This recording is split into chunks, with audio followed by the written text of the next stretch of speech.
wicket takers in the competition with 21. Billy Godman has led the side well and is the 7th leading run scorer in the Blast. That is a good all-round side.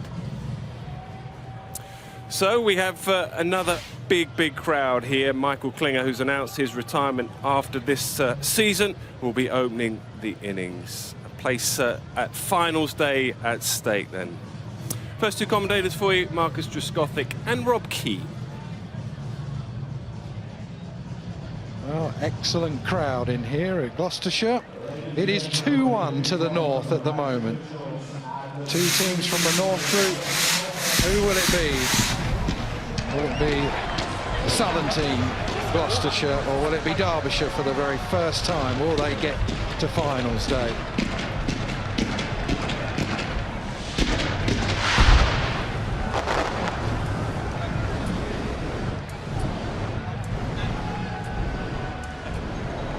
The fireworks are getting bigger and better with every game.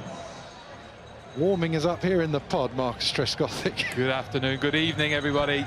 It's all going off here already before the teams are walking out. It's lovely and warm, those fires. That was beautiful. Maybe you could just perch one of those just on the corner here. But it's a good crowd in, looking fantastic here at Bristol. Hopefully for another good game after the fourth quarter-final. Yeah, plenty at stake. What a story it'll be for Derbyshire. And Dominic Cork, coaching for the first time, or head coach for the first time in T20 cricket. Can he get his side? Can his players get him through to finals day? They have impressed with both bat and ball. Plenty of players getting runs. As Nick Knight said earlier, Ravi Rampal, joint top wicket taker. He has a chance to go into the lead ahead of Parkinson, who is no longer going to feature this year in the Blast, losing the quarter-final with Lancashire against Essex, the first one we did at Durham. Miles Hammond and Michael Klinger will open the account for Gloucestershire. Klinger has had a slow tournament, or a slow start to the Blast, but he has found form just at the right time. Brilliant 102 not out a couple of games ago against the Kent Spitfires. Miles Hammond is striking at 142.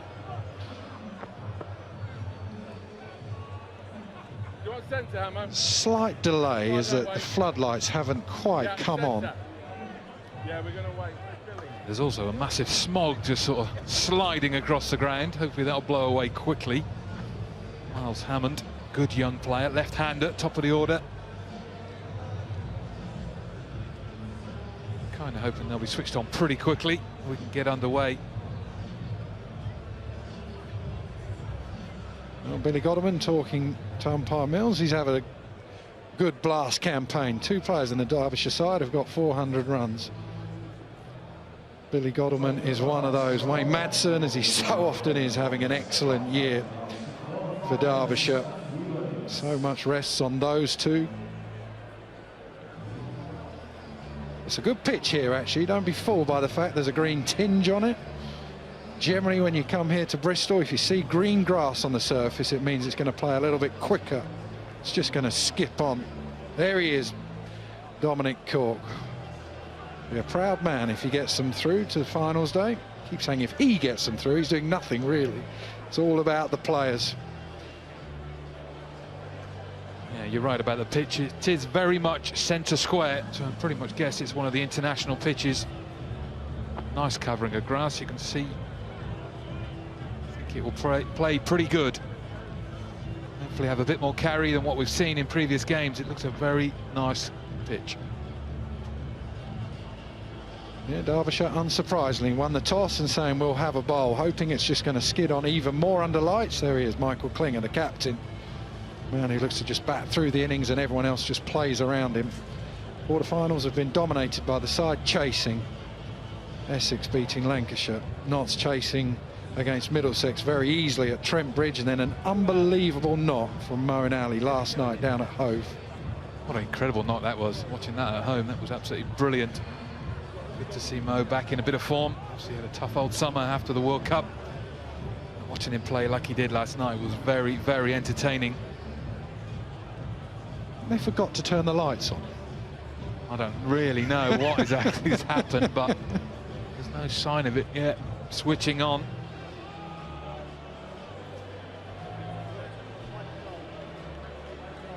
Well, how much of a pest is Stephen Smith to play against, I reckon? How good is he? Well, it was interesting watching Bumble going around the ground this afternoon, trying to speak to anyone in the crowd, trying to get a solution and trying to get him out. And no one really came up with anything.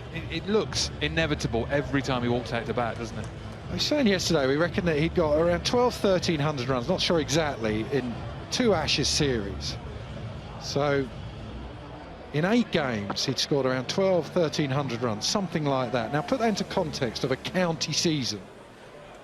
He played 8 games. In the old days, you played 16 games, and if you got 1,000 runs, you thought you were doing all right. He's got 1,200 in 8 games. So he'd only be halfway through a county season. He's looking at over 2,000 whatever runs. He did fail today, though, didn't he? What was it, 90, whatever he got? But you're right, you can imagine him playing a county season. It would be incredible to see. But I think we're getting closer here. The lights have finally been switched on. They're warming up slowly. But David Milne's still not quite sure yet, ready to go. I'm sure there's a very sensible answer for this, but we don't need the lights on at the moment, do we? We could be playing. I think you're right. I think you could be playing in principle, but there must be a regulation to say that the lights must be on from ball 1, I guess. Otherwise, we would have started. This is where you need the common sense rule. You should have it in life everywhere. Whenever something happens, you can just use the common sense rule and just say, let's play. Common sense rule in life. Very deep, Rob. Use it for lots of different things. Is that like driving down a motorway with a flat tyre, you know, for 2 hours? Yeah. Thought I had those run flats, but it turns out I didn't. I was just driving for 100 miles with a puncture. I was pretty lucky it didn't explode. Finally, the lights are on. Could have started, but as I say, there's probably definitely some sort of regulation to think that it's got to be the same for both sides, albeit everything will change as the night draws in. Plenty of people watching here tonight.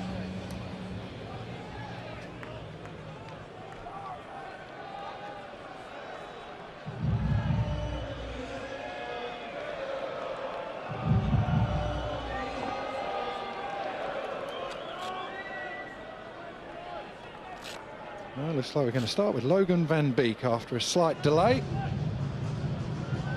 It is all on for young and old. One place up for grabs at finals day. Who will have it? Will it be the Falcons for the first time in their history? No, not yet. TV's right holding us now. When you're ready. Thank you. Let's play! Falcons unchanged since their win against Lancs.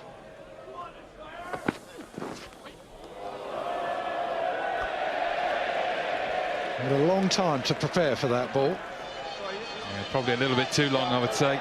Just running in, thinking about it for a good sort of 5 minutes while he's standing at the back of his mark. Done all his preparation, come out and do your warm-up bowls. And then you just let it slip down the leg side.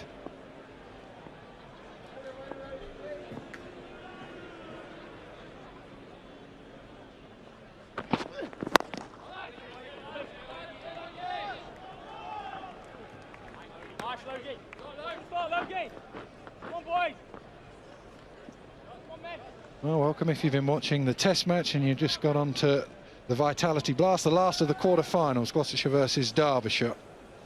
Falcons trying to get in to finals day for the first time in their history. Derbyshire won the toss and unsurprisingly said, we will have a bowl. That has been the way to do it in the quarter-finals so far.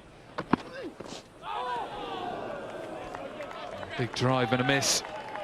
Pitched up very wide to Miles Hammond. You can see he fancied it. The eyes light up. You see as a left-hander the angle across. Two very good sides, obviously been very good in this competition this year. Gloucester in particular, have seen them on a few occasions. They're a very good unit. Derbyshire Falcons doing very well. No! All eyes on this pitch. What's he going to do? Is there going to be any sort of movement? Seen some excellent innings here this year. Saw Johnny Bairstow smash 100 early on in that series against Pakistan. That seems like almost it was another season ago. I think already you can see the pitch has got that little bit more pace on in comparison to what we normally see. I know it's only in the first over, but extra covering of grass. Oh, good fielding. Wayne Madsen, he's in the game already. Well, what a super stop this is. It's crunched away from Hammond again, square of the wicket. Madsen full stretch. Enough in the hands just to stop it and bring it under control. He's just one of these fellas that just doesn't look like he's aged. I remember playing against him 10 years ago. He just doesn't look like he's changed at all. He's like the Karate Kid. Just shoveled into the leg side. Just have a look at how fast this outfield is. Oh, good fielding. Lewis Rees.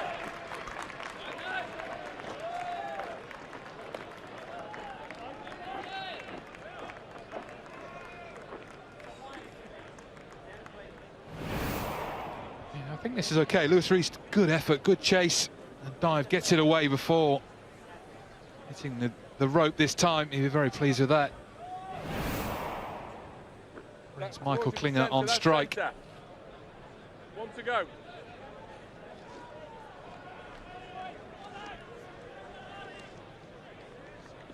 Yeah.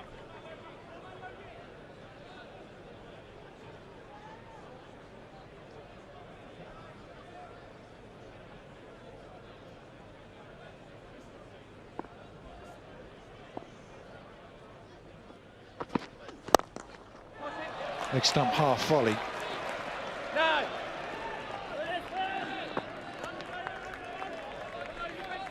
First over done, 5 from it.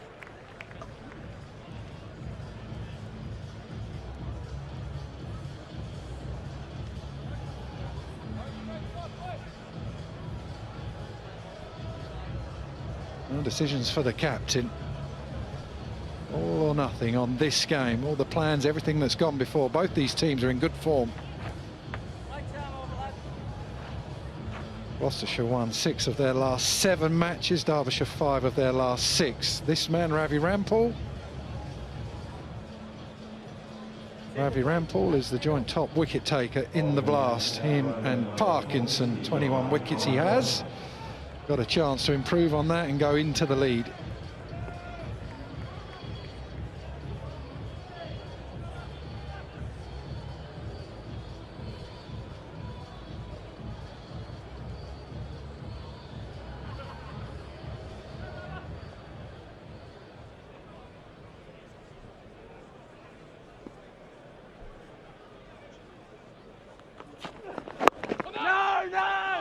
A chance of a run out.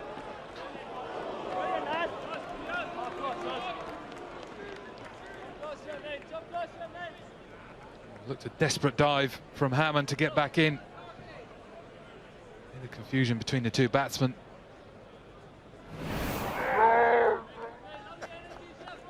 Running on the nice green strip.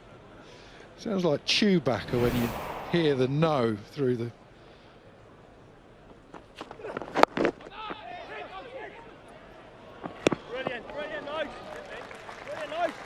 Derbyshire look good at the moment.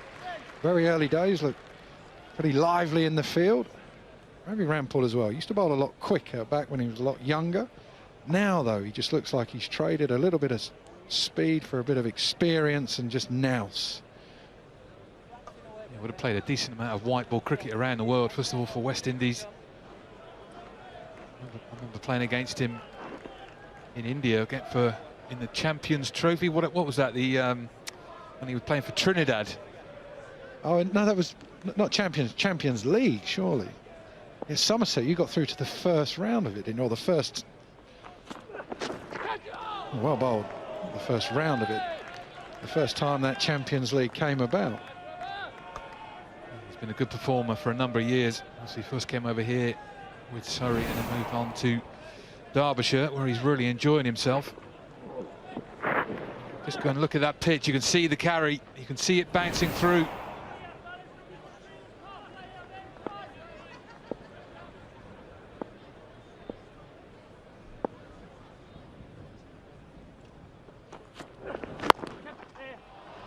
Nice shot.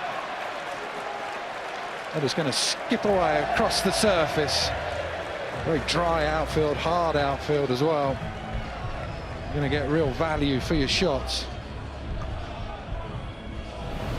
Yeah, it's a big playing field here at Bristol. And that is a lovely shot. The top of the bounce. Just a little bit of width from Rampel. Not easy to get away. Hammond's got fast hands. And he's good square of the wicket.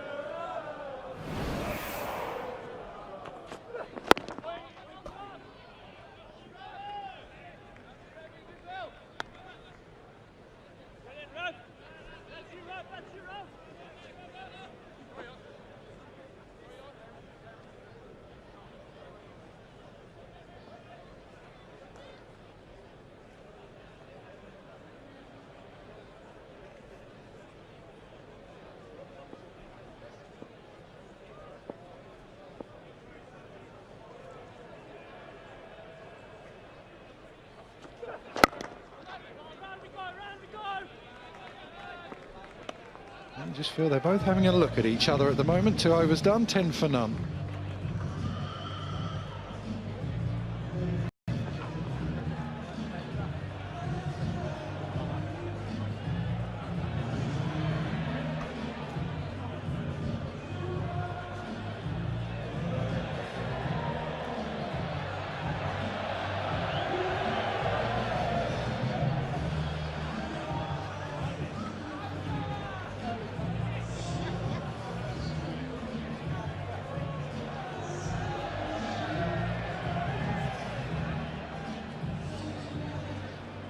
Just a 3 balls so far for Michael Klinger. Man who never panics. Is that going to go all the way? Yeah. That pace out of the surface, not the quickest ball, but that's flown off the top edge. This is almost just shoveled round. Klinger's trying to pick it up off the hip. Probably would have just bounced a little bit more, kissed on.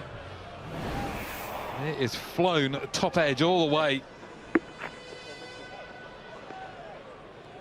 Can't be easy out there at the moment. The sun has just suddenly come out and it's just right in Michael Klinger's eyes. You can see the low shadow. You can't have sun stop play, not after. You've seen that all right.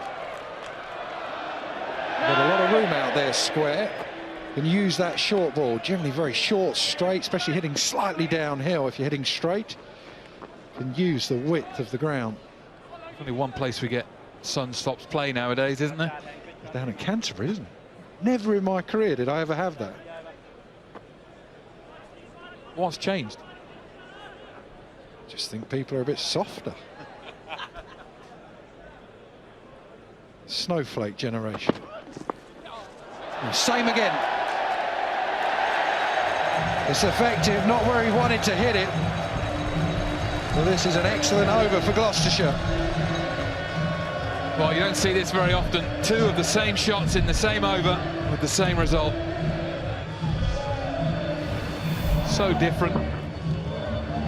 There's a little bit more bounce or what, I don't know, but you can see instantly the batsman almost just being rushed a little bit.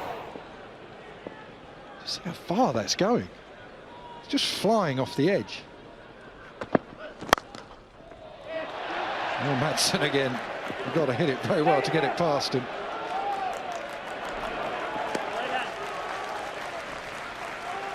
It just makes you feel so much better as an opening partnership. You have a look at the first couple of overs, and then you think, right, my job is to get on with it, make the most of the power play. So 15 from the over so far. That pressure goes right back onto the bowling side. And actually just start reining it in again and just looking for bad balls.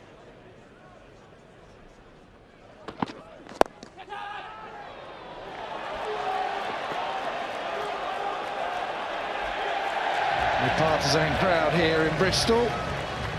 Every run is really cheered on. And nicely clipped away. Hammond again, shoveling through the mid-wicket, through the leg side.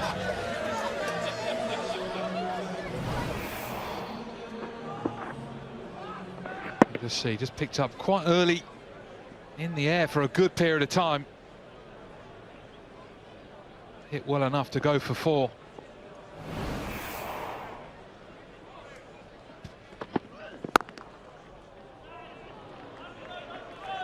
Expensive over.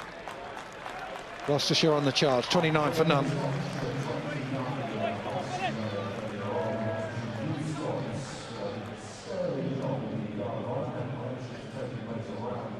Van Beek not happy. Tough start for him.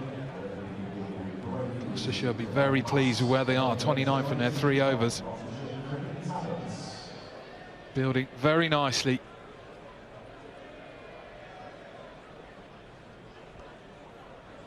Yeah, they need one back now from Ravi Rampal. Well, momentum, if you believe in that, is with the batting side at the moment. Rampal needs to somehow drag it back.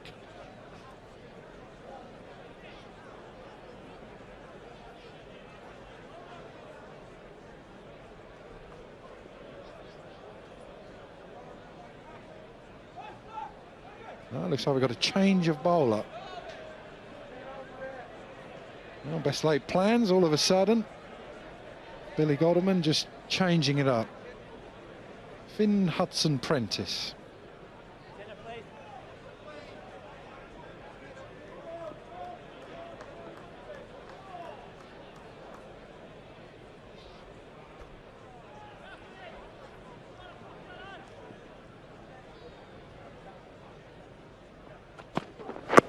Yes, yes. Well done, Rav. Right shoulder.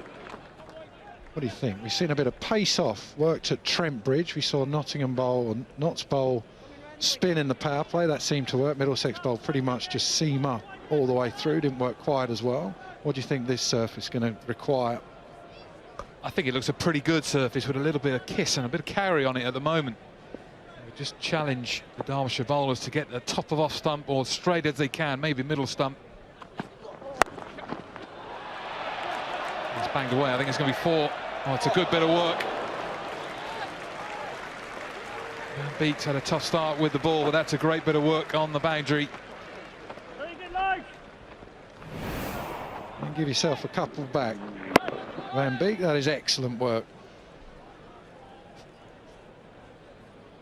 Tough last over, man whose birthday it is today, 29 years of age. Unfortunately, there's no guarantee, even if it's your birthday, you can have a good day with the bat or ball. No one cares.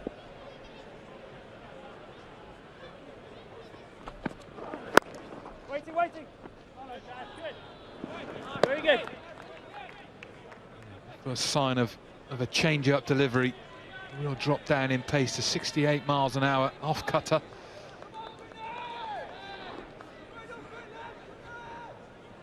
Seems to me you just got to try and get this ball as much as you can in top of off stump, almost 4-day areas, 4-day length.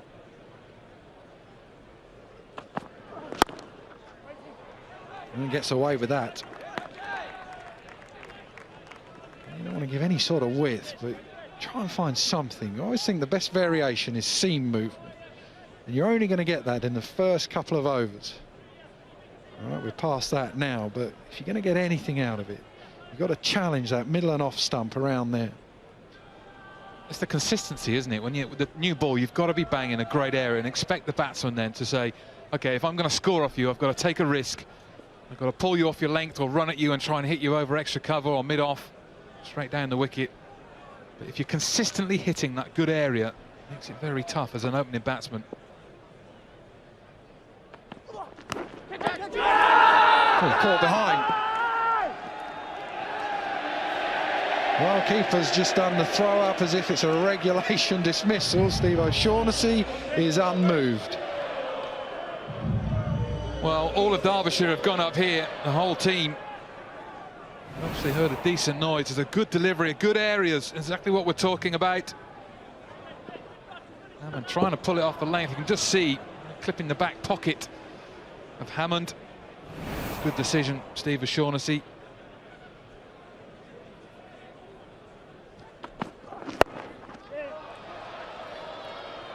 Well, 2 men out there now. Brilliant, Well, that was an excellent decision. Noyes was just clipping the inner thigh, 33 for none.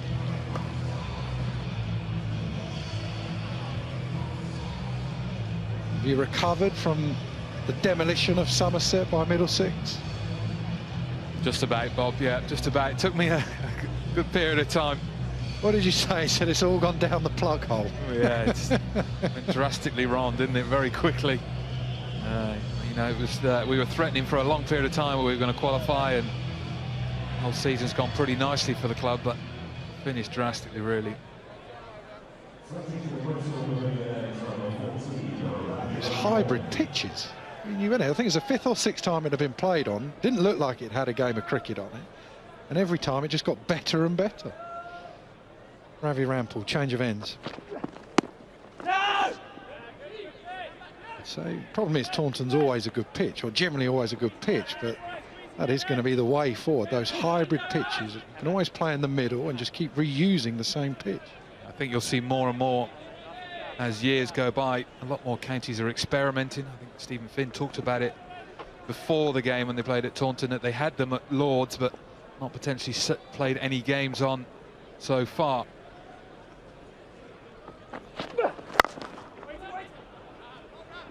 Misfield. Young kids holding up the picture of Babar Azam. He was excellent for you. Superstar Babar, absolute beautiful player to watch.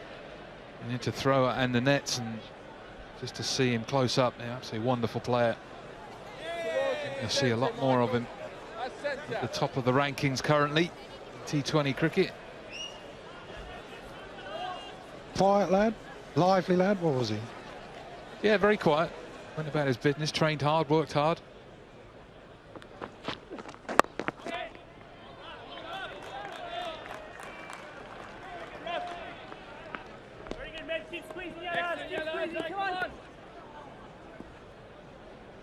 So Ravi Rampal, I think that's the 2nd or 3rd time already in this over. Change up of pace. We are seeing the ball just sort of bouncing a little bit more.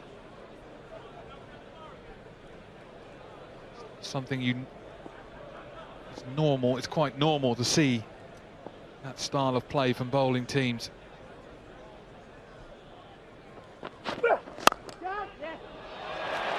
Just threads it through, open the blade. It's a good partnership, this. Hammond always plays the slightly more aggressive role. He's faced a lot more balls than Klinger. 27 from 21 now. And you can just see at the point of impact there, just the hands almost just squirting the ball through the offside. A little bit of width. I guess he's quite tough to bowl at, because when you bowl over the wicket, it squirts through point. When you bowl round the wicket and it's at his hip, he'll try and pick it up behind square on the leg side. Never get people playing in a watch.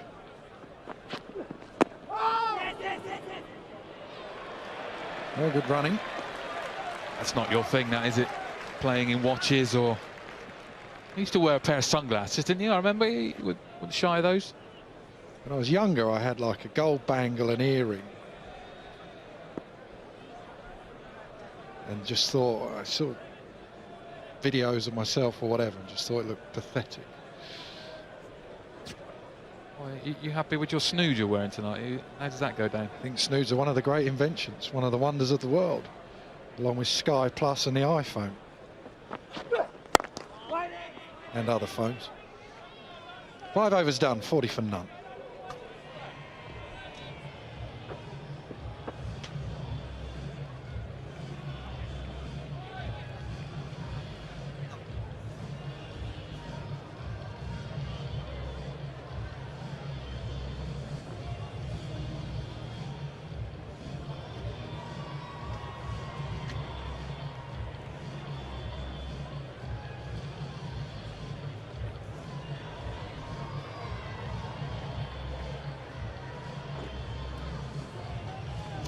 Gloucestershire have got off to an excellent start, put into bat by Derbyshire, perhaps because of the successful chases. Oh, well, that's been rocketed through point by Hammond. Favourite area for most left-handers. Not holding back, happy to whack it as hard as he can. Very little chance for the close fielders. That much wrong with the delivery.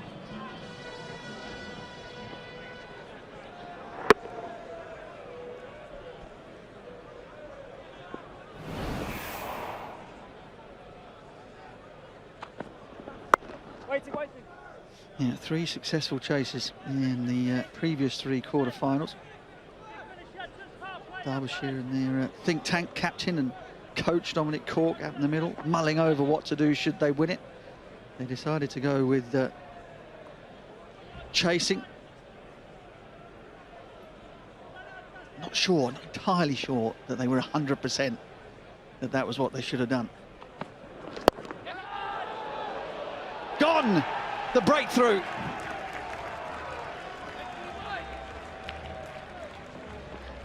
Hudson Prentice has got the wicket. Hammond goes for 31. And boy, did they need that. Yeah, credit to the bowler. Round the wicket to cut the angle so there's no width. And B, the slur ball just shy of 70 miles an hour, just stuck a little bit in the pitch. You can see there he's playing the shot very, very early and a decent catch diving forward. You're right, Butch, they did need that. It's an excellent start from Miles Hammond, and Michael Klinger to a lesser degree hasn't had much of the strike, but he's used the strike pretty effectively there. 31 from 25, 44 for 1.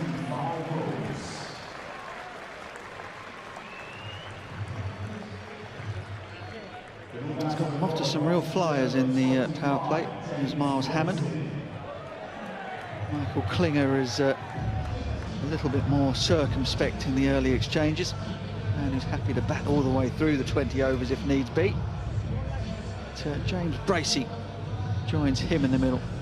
150 in the blast this year, 237 runs to his name.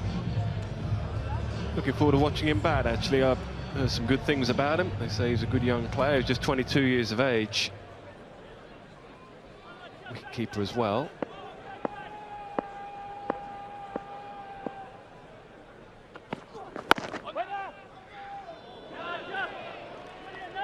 Well, that dismissal should hearten Derbyshire. It should also give them a clue that the changes of pace are going to be the way to go.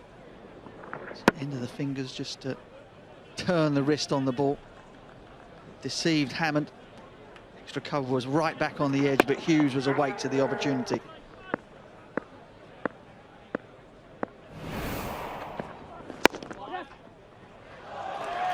Now pace on. And Bracey just leans on it, pings it through extra for 4. Yeah, maybe a shot like that is why people are saying he's a pretty decent player, one to look out for. You're right, Butch, barely looks to hit it. Just look at the timing here.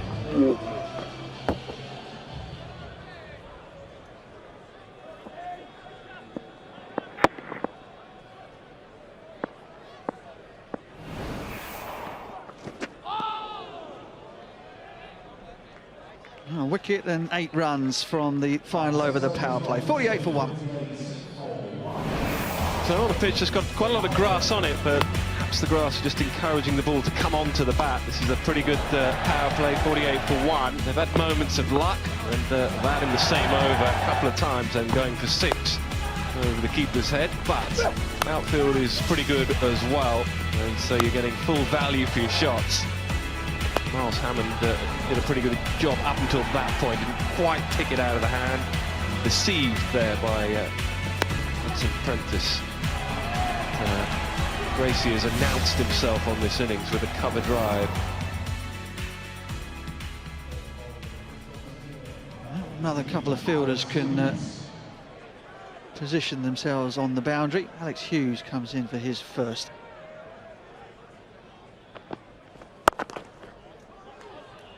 He'll bowl the ball very straight, very stump to stump, change his pace. Klinger's got himself in again. 356 runs at the start of the game. 264 of them came in the last 4 matches, all of which Gloucestershire won to get themselves through to the quarter-final.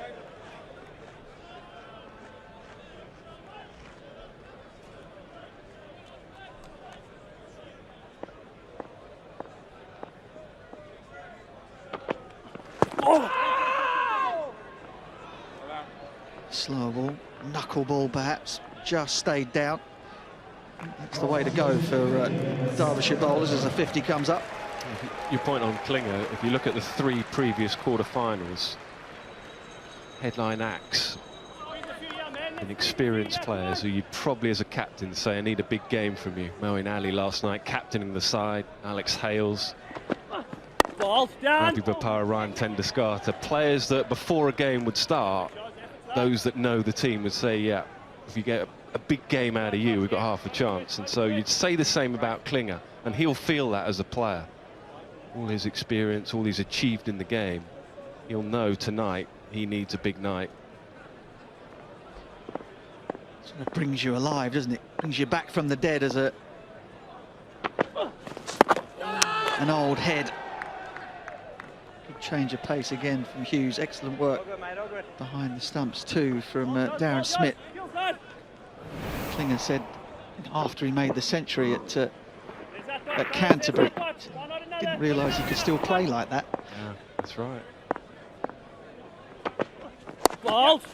I asked him after the game when he was here in the pod, he was talking about his 100, and you're right, he said, well, I felt I could play like that anymore, and he's announced his retirement. He's going to retire from professional cricket at the end of this season. And I said to him, would you have a little think about it? And he said, yeah, maybe, just maybe. And since then, he's gone to score more runs. Ball. Excellent start from Hughes. 52 for 1.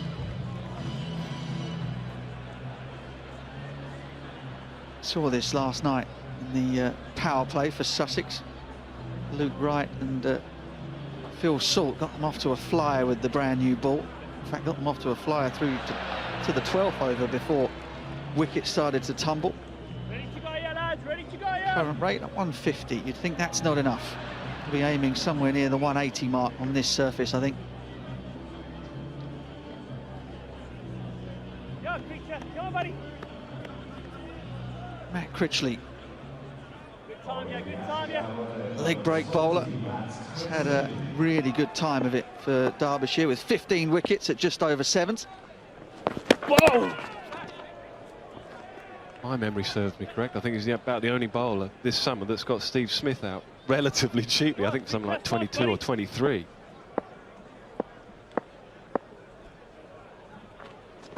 Balls. Ball. It's nicely Watch played you, by man. Watch Bracey. you. Brilliant, lad. That's why you're there. That's why you're there. Just got to hang in there, haven't you? See, so often when the ball is brand new in the power play, it just disappears to all parts. Fielding side, the fielding captain's got to hold his and their nerve, because wickets change everything. Naturally, we've been talking a lot about Dominic Cork and his role with Derbyshire as coach, but they've got Stephen Kirby, does a terrific job with the bowlers. Mal Lloyd does an excellent job with the batsmen. So they've got experienced former first-class cricketers that know the game inside out. Yep.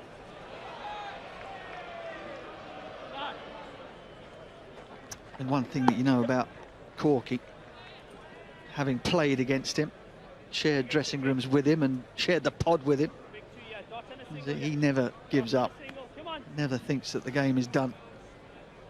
Well, they've instilled that in his team for sure. Tell you who else they've got, who I have always thought has an excellent cricket brain, Davy Houghton. He's a really good man, knows his cricket.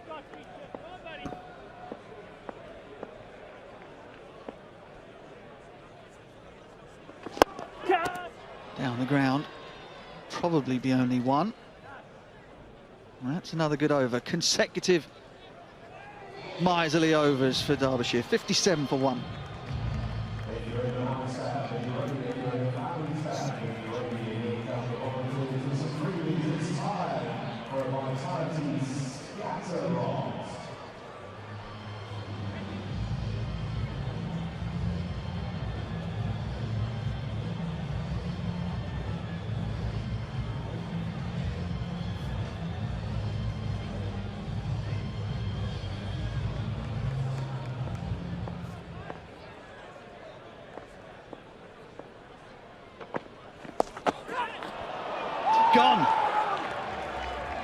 Hughes has picked up the wicket of Bracey.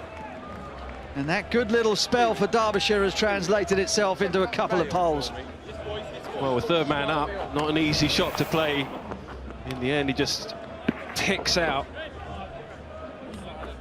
the fielder. It's a simple catch, and with third man up, perhaps that wasn't the option, the best option. Try and belt him back down the ground with the field.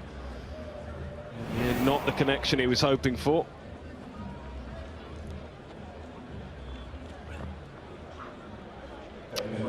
So not the innings of real substance that Bracey was hoping for. Goes for 8 from 11, 57 now for 2.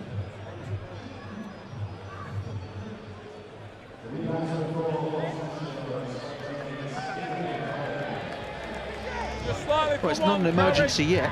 No need to call 999 at this moment. Ian Cobain scratches out his guard. 232 runs in the blast. Floats around the oar a little, sometimes at 3, today at 4. Got 2 and over in us, yeah. Got 2 and over in you, yeah. Come on, yours. Ball. Very good, yours. Feeling that, mate. Keep it. Well, the pace-off has done the trick. This is the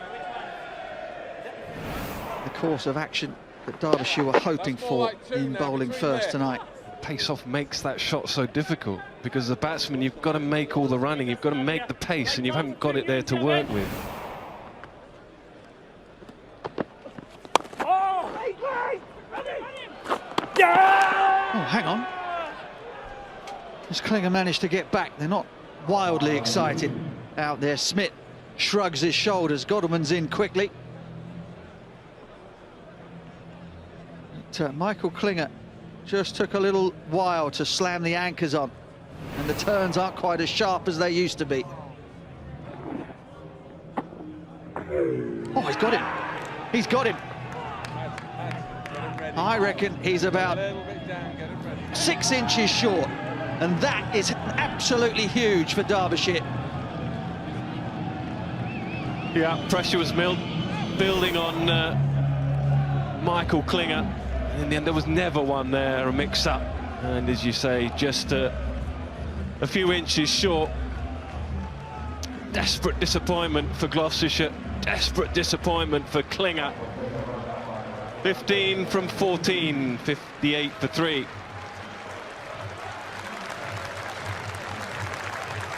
Well, could be the last time they see him play here in T20 cricket. Not the way he'd have wanted it to end. He'd have been setting his stall out to bat the full 20 overs. And we know how dangerous he can be if he does that. But now it's crunch time for this Gloucestershire batting lineup.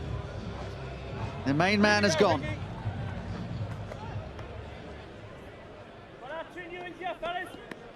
Well, our 2 new ins here. Squeeze now, come on.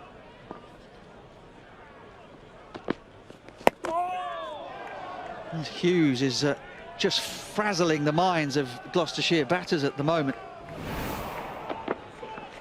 Barely over 70 miles an hour. There's a look at Ravi Rampal's pick up and throw. Really smart work by Smith behind the stumps.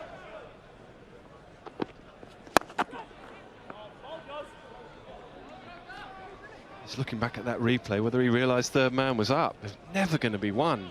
Hitting it straight to Ravi Rampal. Have a look at it again. I was never going to get one. Absolutely no chance. Yeah, 3 years ago, he'd have made that back, you know. Yeah. It turned like the QE2.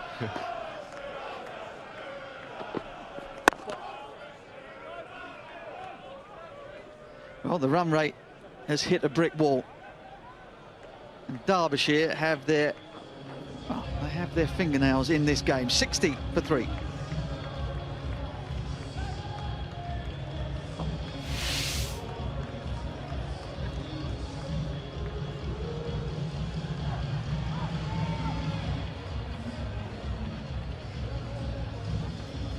Now that one over from Van Beek went for 19, but the rest have been very tidy for Derbyshire.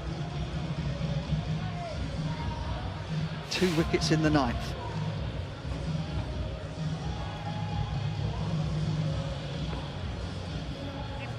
come on, 2 new batters here, keep squeezing.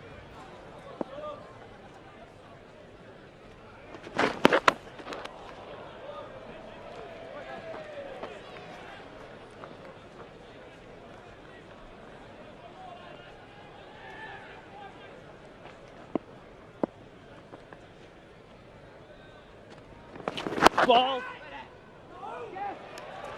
Okay, yours, okay, yours. Ball, creature.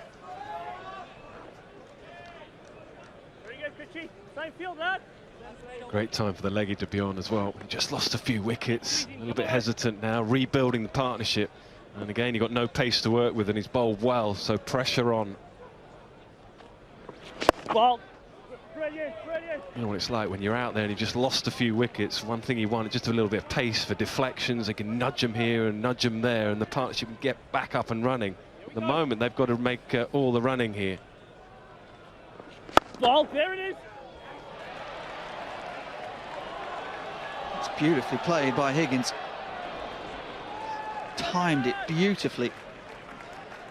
Probably could have made 3 as well. A really long corner of this rectangular shaped outfield.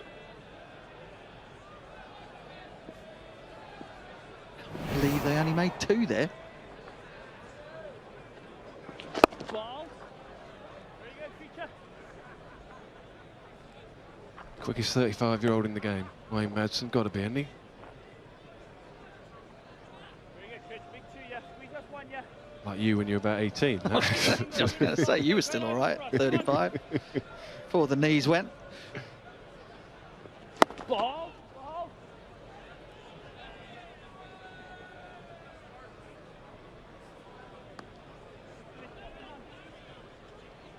Squeeze the spot, yeah. 5 for the spot, yeah. Come on, here we go.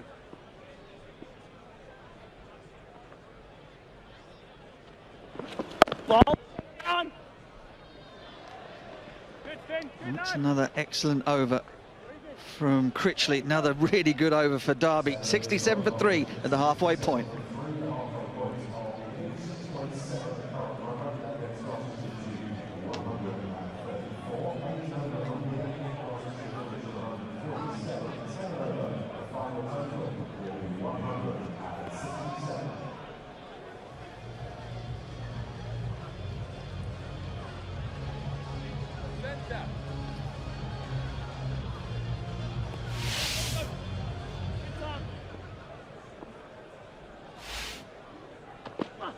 Ball. They want 2. They're going to have to take on Wayne Madsen. Well, Madsen was there lurking. Even he couldn't quite get that.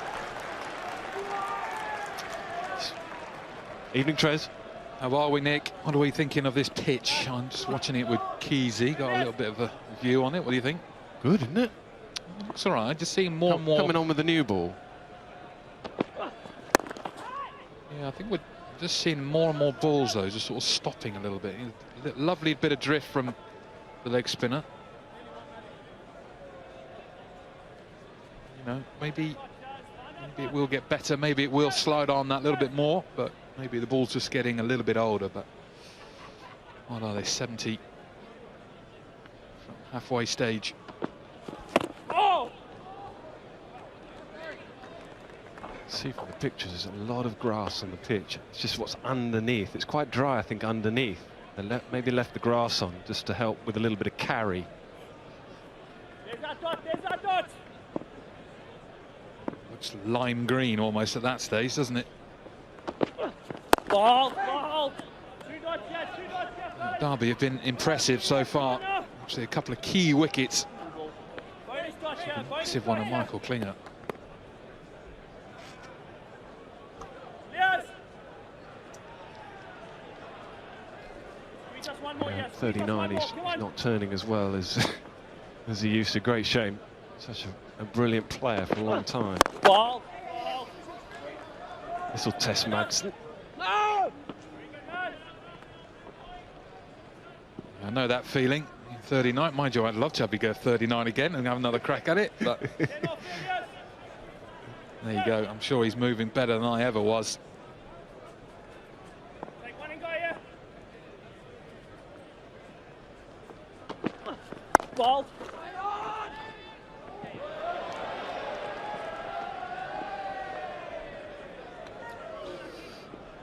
Another very good over. Miserly over, 5 runs from it through 11, 72 for 3.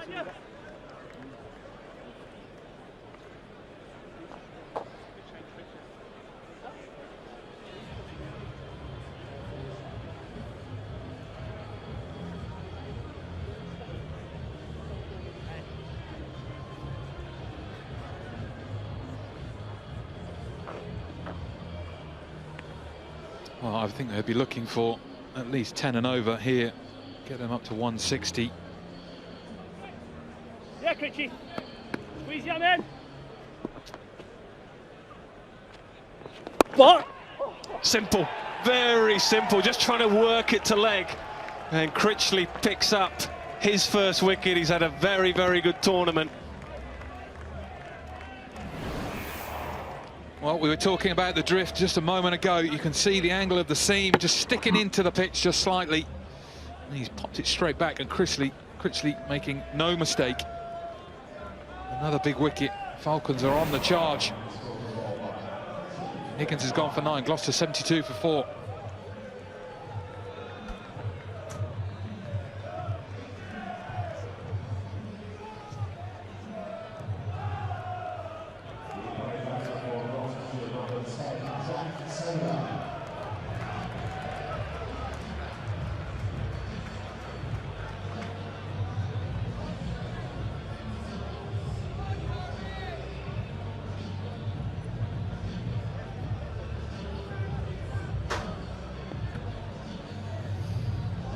Jack Taylor, thing to look for there is a strike rate just shy of 150 rather than the average, but he's got a lot of work to do here. That's part of 9 overs, but he does hit it a long, long way, but he's just going to need to get in first.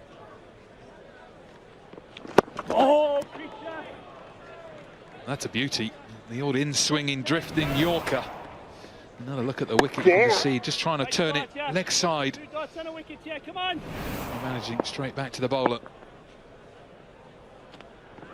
Very good, Creature.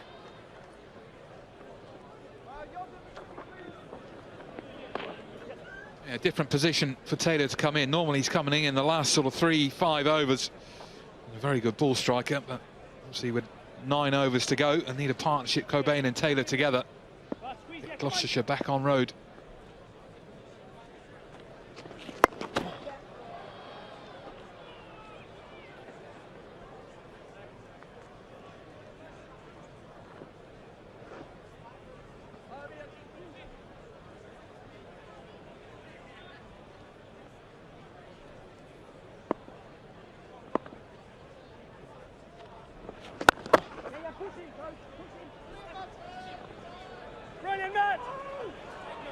That's brilliant work. That is exceptional work in the deep. Got rid of the ball so quickly, absolutely no chance to come back for 2.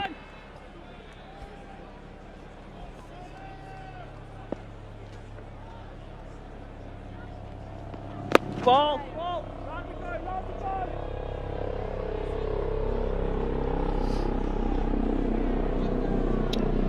4 runs from over through 12 now, 76 for 4.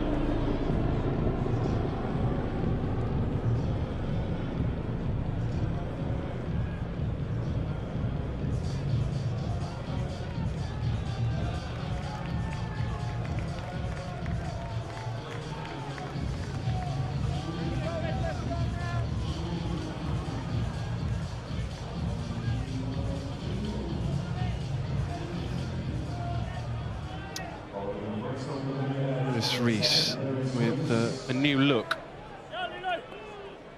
Keep squeezing your men. Ball. Ball, Lou.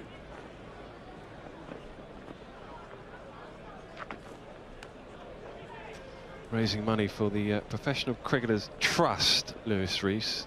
A number of monthly challenges, and that's obviously one of them, the blue hair. So he's raising money for the Professional Cricketers Trust, so it's a great cause.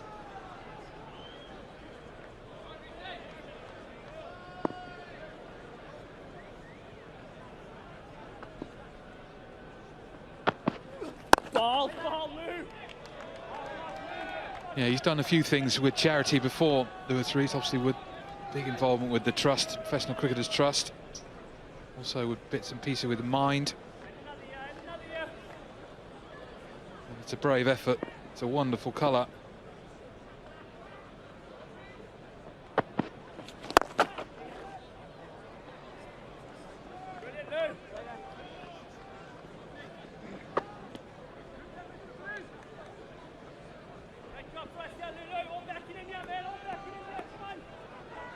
A little pensive the moment. Lost a skipper. 40 balls since the last boundary.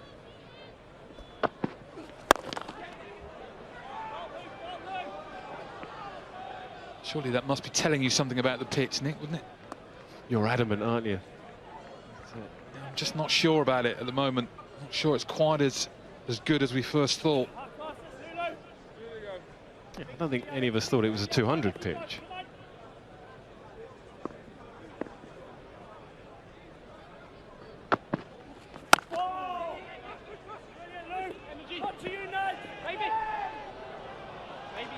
Good work in the deep.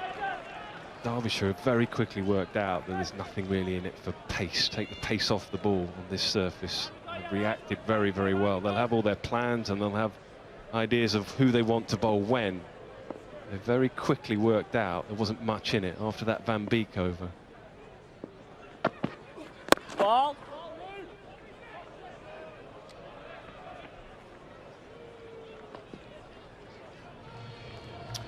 13 gone, 81 for 4.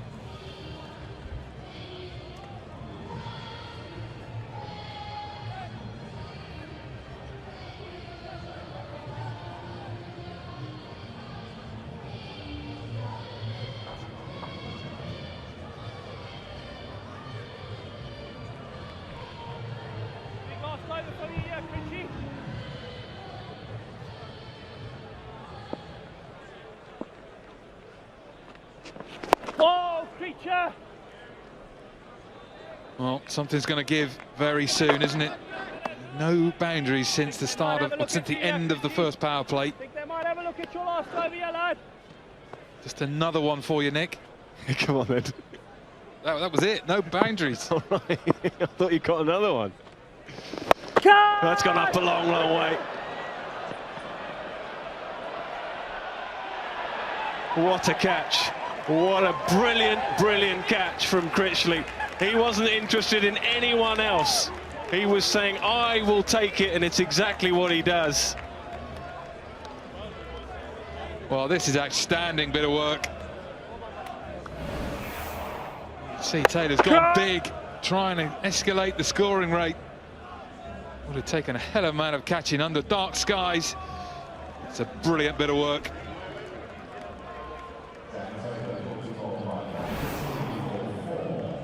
Gloucester in a little bit of trouble. Taylor gone for 4, 82 for 5.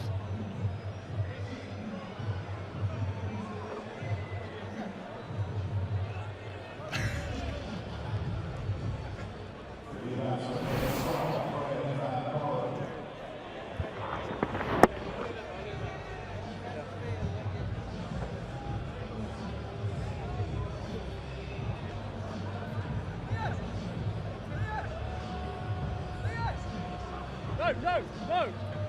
Oh, sorry. Yeah.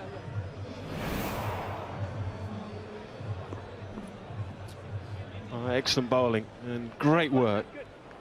Realised that he didn't want anyone else catching that.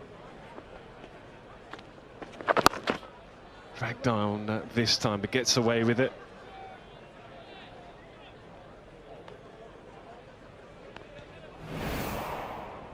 You can see straight away, it's fizzed into the pitch, stopping a touch, going straight up in the air, very high in the night sky.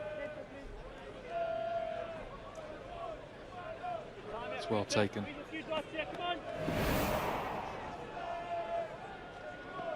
Oh.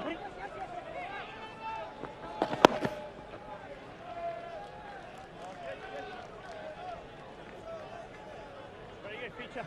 Finish off the top spot here, buddy. You got one more in you, yeah. You got one in you, yeah. Come on. Ball.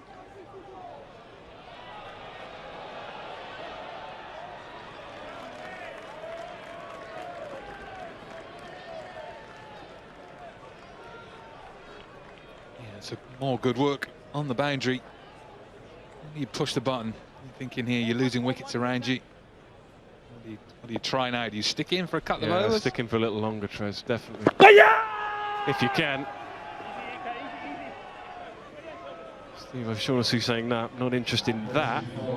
Another good over though, wicket 5 from Eddie, 6 for 5. Yeah, I'd stay a little longer. What do you say? Well, the new way almost, isn't it? It's just to keep going. You know, if you stick in and try and get yourself 130, you know, maybe 140, probably not going to be anywhere near enough. Think of the England team currently, they go, don't they? They just keep going. Yeah, then you think perhaps the other way and you think, okay, well, you're up against the side that haven't got through. Handy, very handy. You might have just opened the face a little bit. He wouldn't have wanted to get it that fine, but they'll take it. First boundary for 8 overs. The difference is what they might see is that, you know, they might be realizing as a batting unit that actually 130, 140 might be a good score. Yeah, as I say, they're up against a side that haven't got to final stage, haven't got past this stage. With that might just come a bit of extra pressure, a bit of expectation. They're the only side that have never got through the final stage. All the sides that have played in the Blast over 17 years. Put them under pressure. Yes.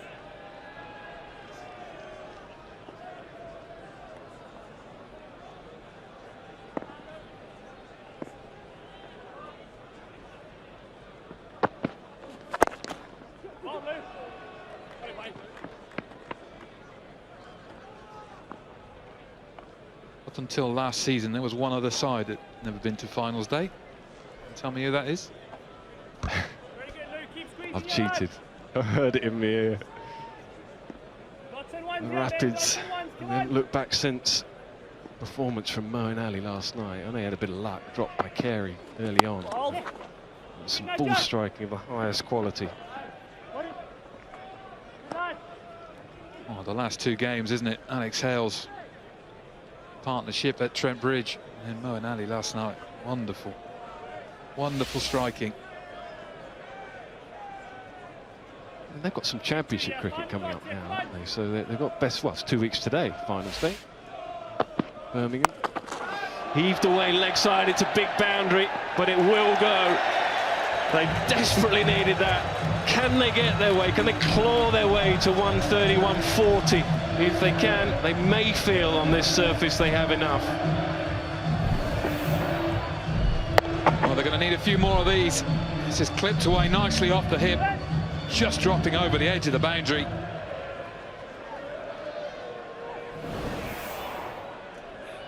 One and run, yeah, one and run.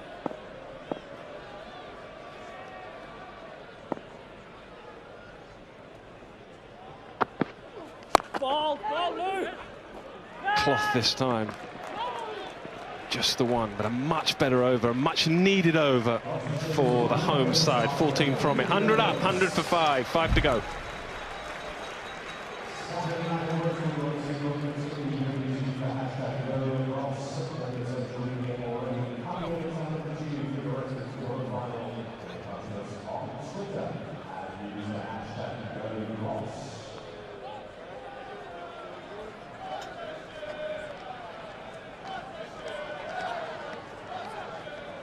Well, Gloucestershire fans going to have to roll back the years, get a squeeze on when they bowl, scrape up to 150. Down road end, number 18, Alex Hughes. Scrape up to 150, then on a slow surface that it is become, try and squeeze the life out of the opposition. Got to get to that 150 first. A lot rests on Cobain. Yes, Joshy, yes, Josh, come on, boy.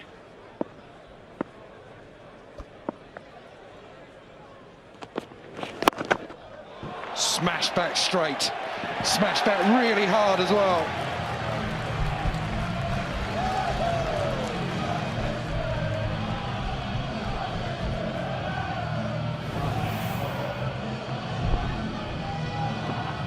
knuckle ball from Hughes. Couldn't get a knuckle on it on the way back. Ball. Well timed again. Yeah, ball just starting to slide on, which is a welcome break for the Gloucestershire batsmen, but it also tells you that it might do exactly the same thing when Derbyshire get their chance. That's why getting as many as they can out of these last 5 overs is imperative. Ball. Didn't do the Durham game. Is that what happened then? The ball just skip on a little bit? Sorry, not the Durham game, the game at Durham. It was very wet. It might as well have been ice, actually. Just the ball was just sliding onto the bat. I mean, Ravi Bopara and Ryan Tenderskata played magnificently. You still have to wonder about the decision in the 19th over to bowl Liam Livingstone. We might have had a team defending in the in finals day. And the other 2 games have been a cakewalk, haven't they, for the chasing side? Nottinghamshire won by 10 wickets.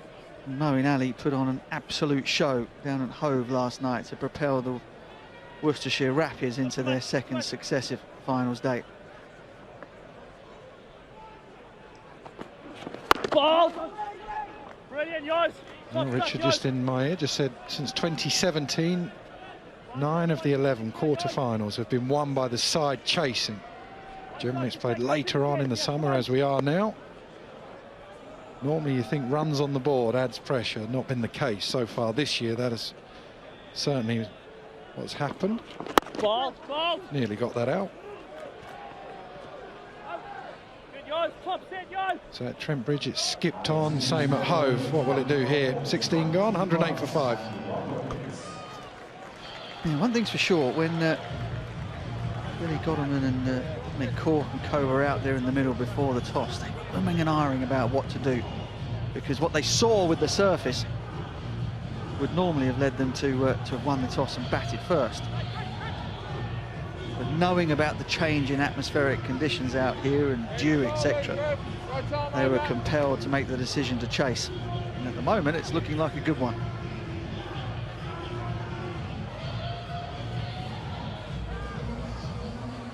Fella there at the top just sipping on a glass of red wine. Good place to buy if you enjoy watching cricket. Could have sounded a little less jealous there.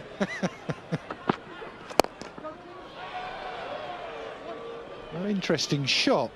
Nothing more than a chip. Yeah, that time when you get a slower ball, every time, every batsman without foul just does a signal to the man at the other end just to show what he did.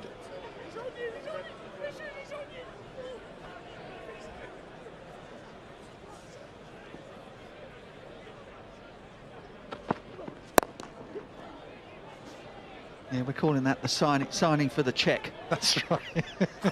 Salt, pepper. I think we've been down this road before, actually. We have, yeah. Well, it's been a long week.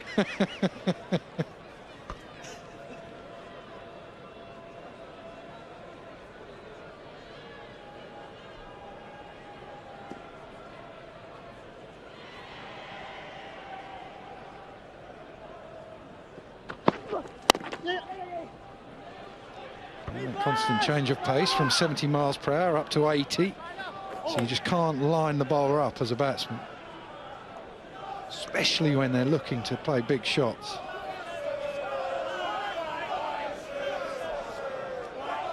People in a t-shirt.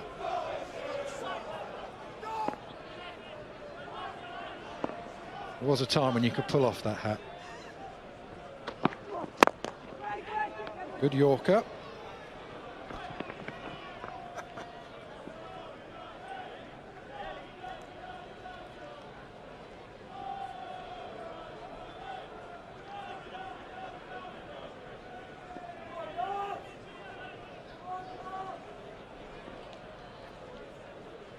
Barbados in the house.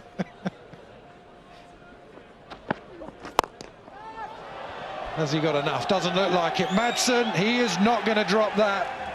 One of the best fielders in the country. Simple catch. Hudson Prentice picks up another. Van Buren just, he'll be thinking to himself, why didn't I give it the full beans? It's a bit of a chip, really. He never got the base with his feet to really be able to drive through the ground and get that bat speed that you need. And in the end, he just planted it in the hands of a grateful Wayne Madsen at long on. He goes for 11. It's 112 for 6. Gloucester in trouble. Yeah, since the first game, the games have been dominated by teams from the north. This man is going to have a say with the ball, make no mistake about that. Going to have to be at his best, going to have to scrape him up to a score.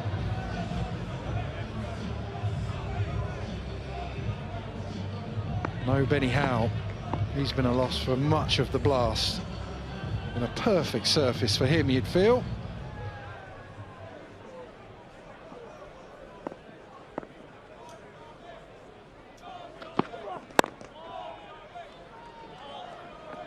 Yeah, you mentioned Benny Howe.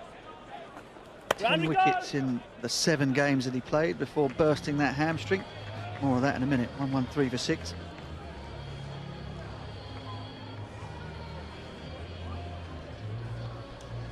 More importantly, got them at just over 6.5 and over. Current rate gets them to 133. Have to imagine that that's not enough.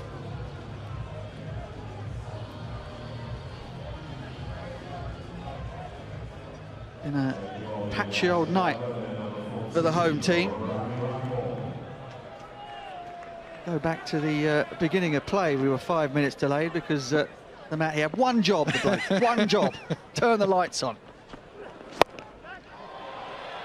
As he picked the gap, does it perfectly. Deep square leg, deep mid wicket, right in between them.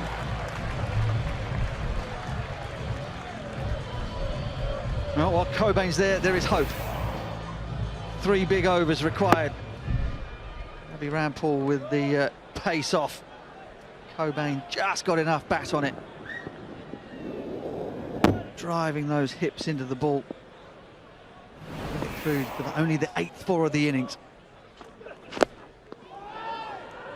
Oh, well kept as well.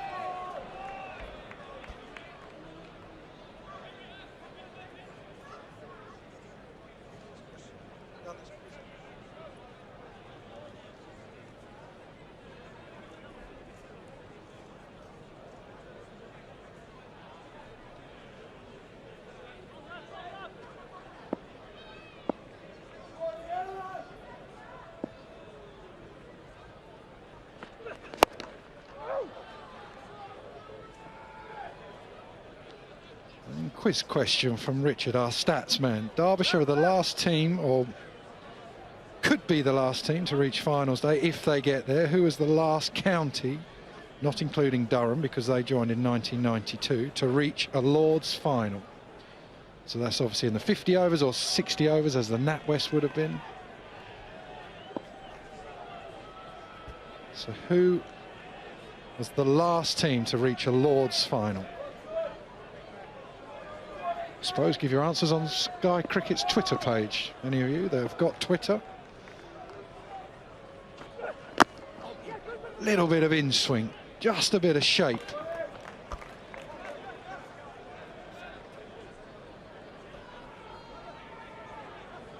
You must have played NatWest cricket, 60 over knockout cricket, did you? How long was that? 60 overs in the field. Oh, mate. Lunch and tea in a one-day game. Played in whites. I think that was right at the start of my career, then that disappeared. Then we had things like the Pro 40, then we went to 45 overs, then back to 40. I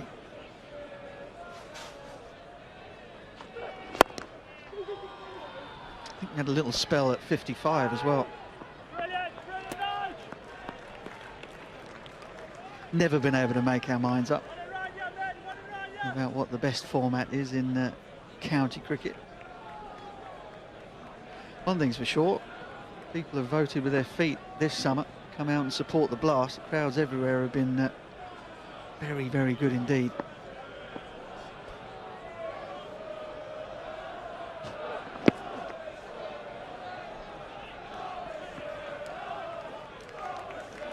Little bit of reverse swing. 18 overs done, 121 for 6.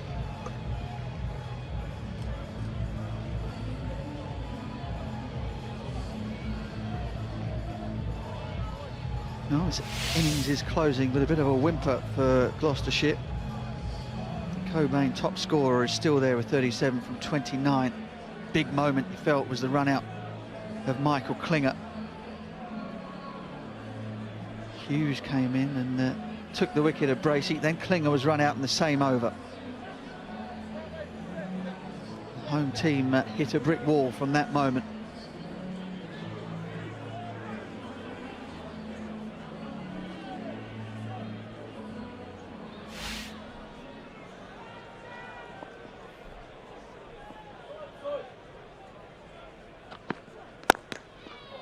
Nicely struck. We have a winner. Last team to reach a Lord's final. Just lost, where is it? At Ian Pearce 100 on Twitter, Hampshire 1988, absolutely right. That killed a couple of minutes.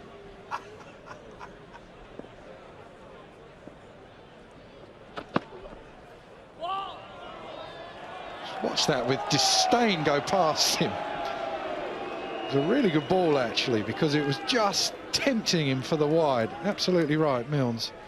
The umpire let it go by. Looked like Cobain could have hit that anywhere. Took Hampshire 25 years to reach their first final in 1988. The Stephen Jeffries final. Oh, that's hit hard. That is hit really well. Big cheers from the crowd. Well, looks like a catch in the crowd as well. Oh, if only you'd been at the Kia Oval, you'd be going home a grander richer. For now, it's just the kudos. What a grab. All right, don't milk it.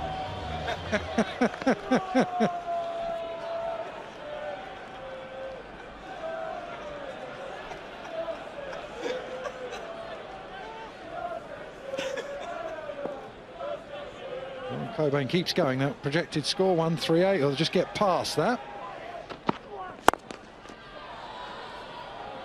Been a really good knock. Never easy when wickets go down at the other end and you just want to play shots and express yourselves. But you just have to rein it in and wait for your opportunity. Now is the time. Say Ty just has a free swipe, really.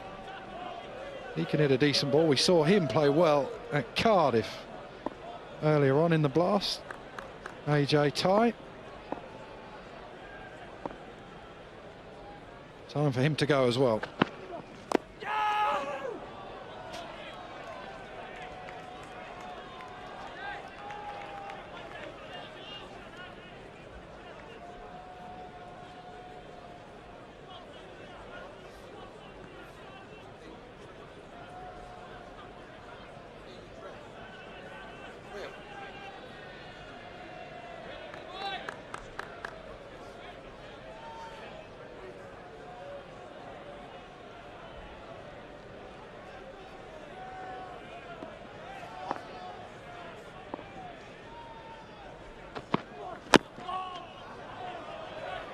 Good Yorker. Cobain desperate to get back so he can have the strike. He's not going to have it for the last over at the start. 130 for 6.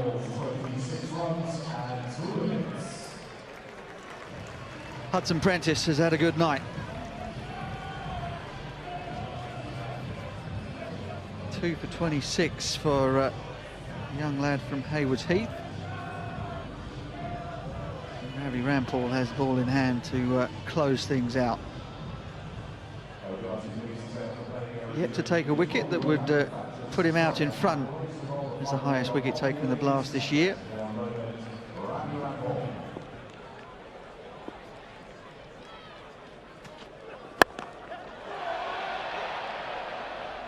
All dropped. You never would have thought you'd see Madsen drop a catch like that. Wasn't completely straightforward. Well, Ravi Rampal is going to have to wait to get one ahead of Parkinson, almost too casual.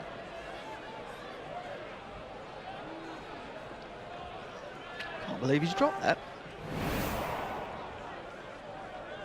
Such a good mover, such a good athlete in the field, Madsen. So few mistakes. There's definitely a bit of swing, a little bit of reverse swing. Makes such a difference if you can get something out of the ball, especially at the death. All the best death bowlers who you remember all got that little bit of tail in, if anything.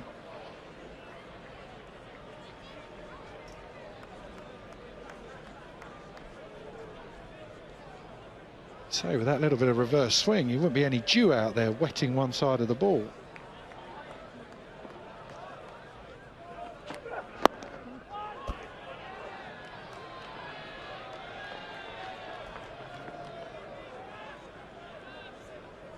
Yeah, you'd think not.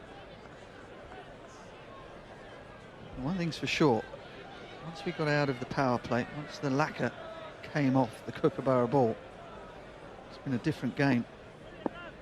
Flying along in the first 5 overs, Gloucestershire. Literally hit a brick wall around about the 7th, 8th over. Yeah, bang in front. That little bit of swing and the perfect Yorker silences this Bristol crowd.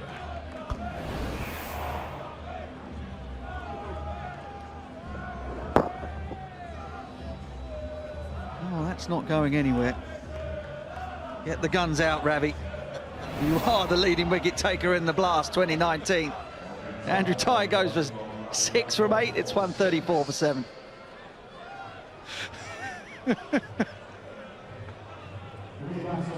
It's not one of the better celebrations I think we've seen. I don't know, I think it's got something. And I've also got to apologise for saying they literally hit a brick wall. They literally did not. Tom Smith.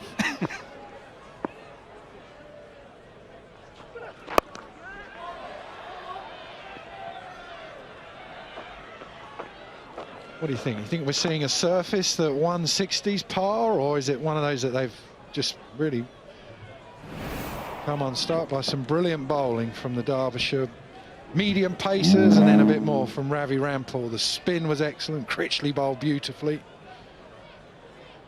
Well, I think anything less than 160, I don't think you've got to hope. But then it's cricket. Anything can happen. Literally.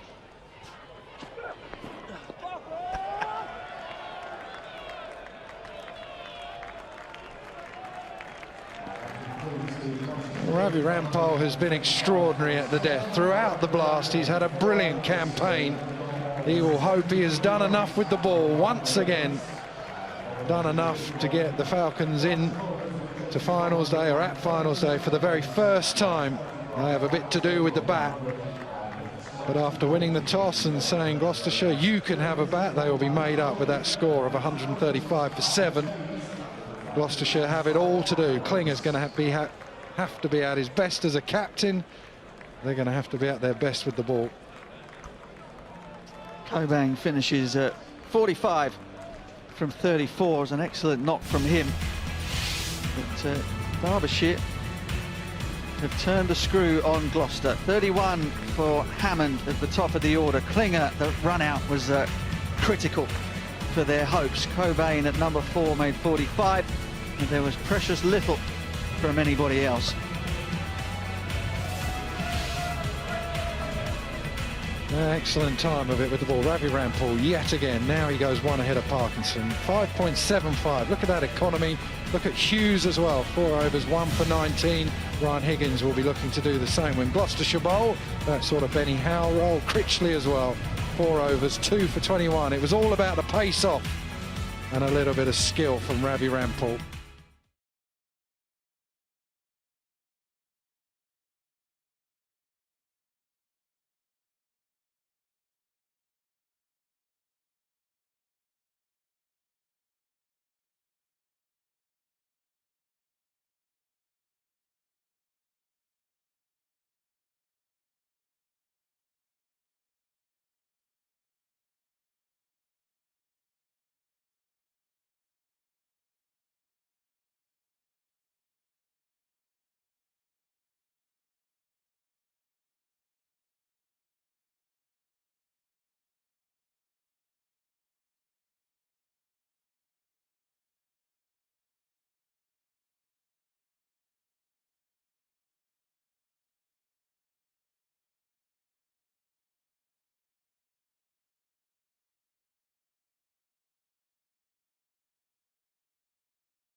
Lewis Rees will face the first ball.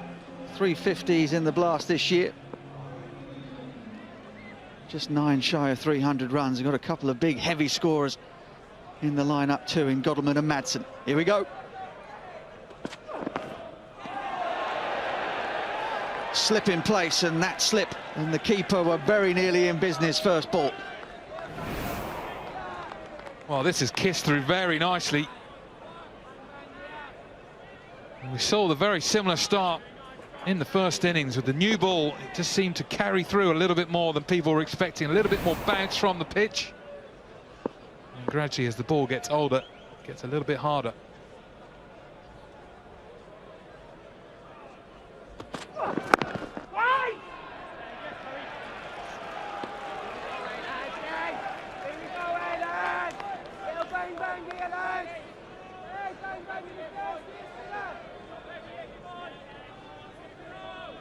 Picture of calm, Dominic Cork.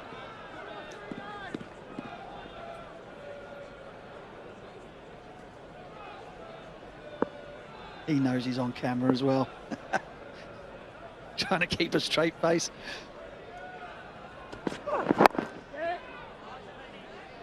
And they're away. Won their last 3 games in the group stage. Derbyshire beat Northants at home, then won 2 on the road against Gloucestershire and against the top team in the north, Lancashire, at Old Trafford. And that's why they're here in the quarterfinals. Last time they made the quarterfinal stage was all the way back in 2007. Billy Godalming, 419 runs to his name so far. Make that 423. Well, there's a first ball for you. Straight into it, down the pitch. Crunched away over extra cover. Interesting start from Godalming. Didn't really get all of it, but it was enough to fly over the top of extra cover and go for 4.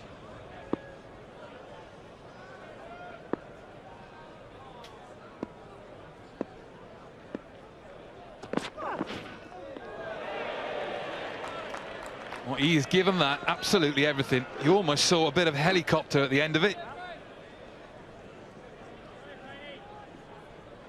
Yeah, Billy Godalming is showing his intentions. Derbyshire, of course, last time they were in the quarterfinals was 2017. You could forget what Shahid Afridi did to them on that particular occasion for Hampshire. So they've been close before. Could this be their year?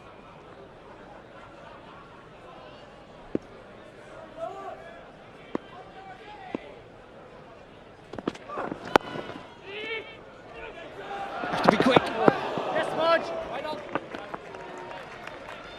No direct hit. No problem. 6 for none. Quick change in the field and a change of plan for Godalming. Easy single. Lewis Rees making that very comfortably. I think Godalming has made his intentions very, very clear. Get ready, guys, please.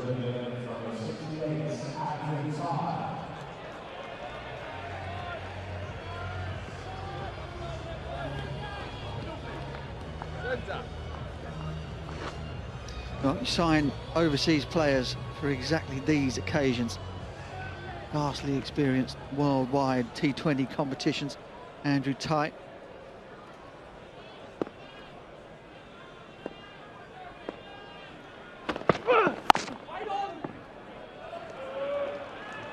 No slip for Godalming. Perhaps they feel as though the way that he's going hard at the ball is just as likely to hit one to cover or be caught third man as he is to nicking one through second slip. Yeah, where's he going to go now? He had a little look at the first delivery. I think he's going to run down and try and hack it out of Bristol.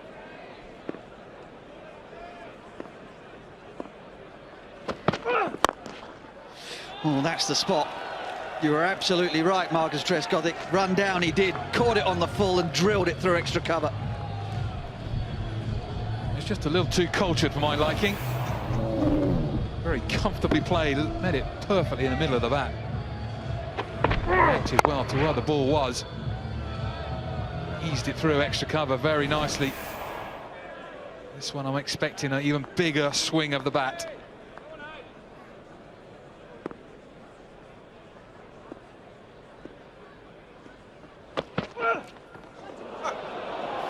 Well, take them any way they come. I think that's going to be a no ball. It's gone miles over the head of Godalming. Miles over the head of the keeper, James Bracey. This is not the start that Gloucestershire were looking for. Oh, it's a quick bumper. It's gone way over his head. That's the one for the over. Kind of feel that's what bowlers will be thinking. You're going to run at me straight away, then I'm going to pin you back in. That was just way too short.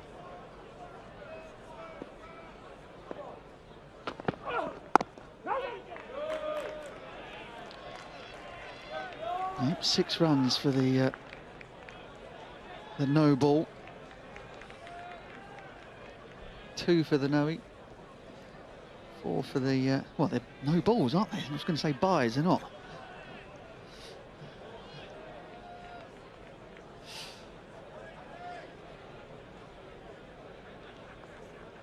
And they are byes.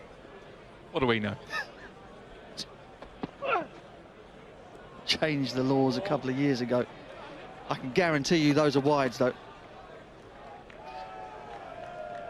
Well, that's a filthy delivery. It's not been a good start. Mind you, it's very tough to bowl at somebody who's just running down the pitch and aimlessly swinging. I wouldn't call it aimless. I think there's a pretty clear aim. Yeah, maybe there is, but it's just different, I guess, isn't it? It's very not something you see. A little bit more culture, I would say, at the top of the order.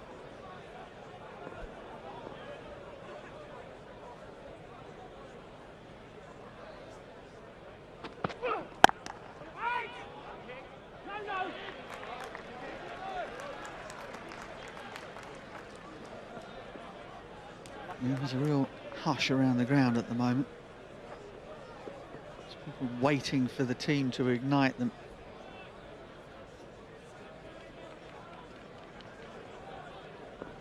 It's got to be early wickets, isn't it? I don't think you're going to see the restriction within the course of the time.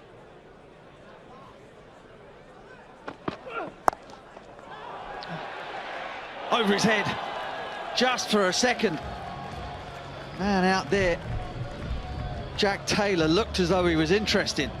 He's hit that so hard and so flat that it's flown over his head all the way for 6.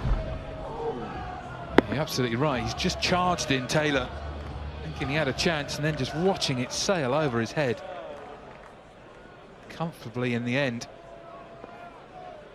It's a wonderful shot from Lewis Rees.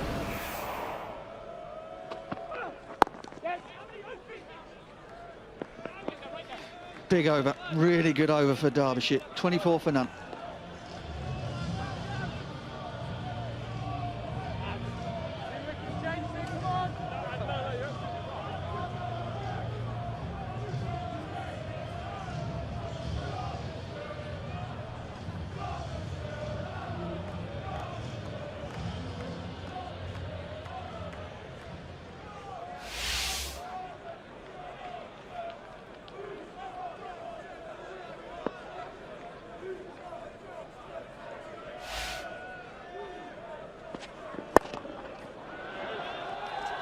Oh, it's just lofted over wide mid-on. They've come out to, as Marcus said at the break the back of it early. Well, this is a fine shot. It's a good length from Payne. Lewis Rees is hitting the top of the bounce. Never easy to do, especially here at Bristol. Comfortably whacked away over mid-on.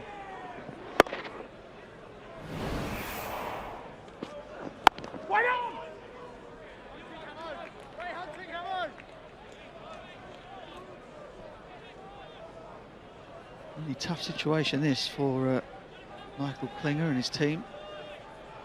Just looking around the outfield, trying to see the body language, see if anybody's out there trying to rally them. Klinger is quite sanguine at the moment. He's seen all of this before. Decides a word with Payne is required. Klinger's going to wander over to mid-off on the edge of the circle. Long on has now gone back. Third man's come up inside the circle.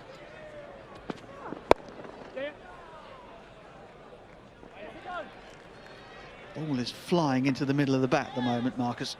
That has fizzed off, hasn't it? 2 or 3 times, especially leg side for Lewis Rees. We've seen a 6 over square leg, 4 over mid-on. Every time it is flying off the middle of the bat.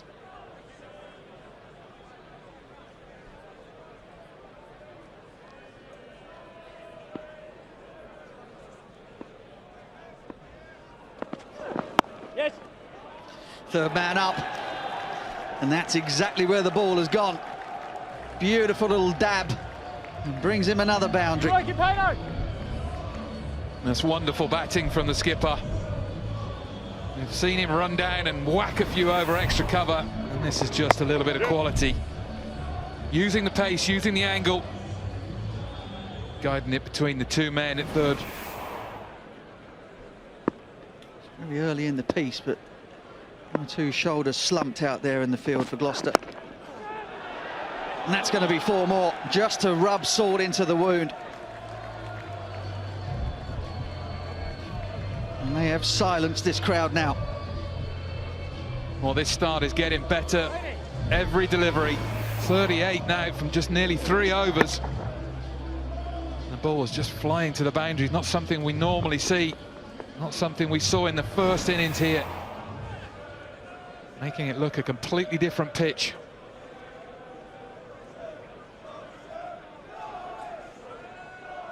Right, a change. I'm going to go back to the days of Jack Russell. James Bracey has got the helmet on. He's going to position himself up to the stumps to stop the batsman from charging. Will that change their fortunes? Yes. So good.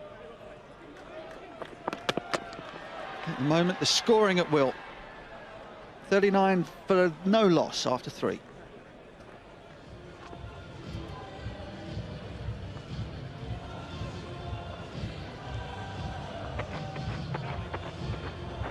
Dominic Cork will be very, very pleased. You can see the comparisons here after 3 overs. Derbyshire flying, 39 for no wicket. Breaking the total down very quickly.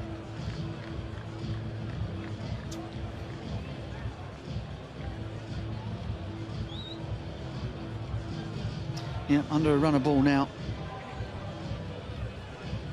Change at the Bristol Pavilion end. Chris Liddle will replace AJ Ty.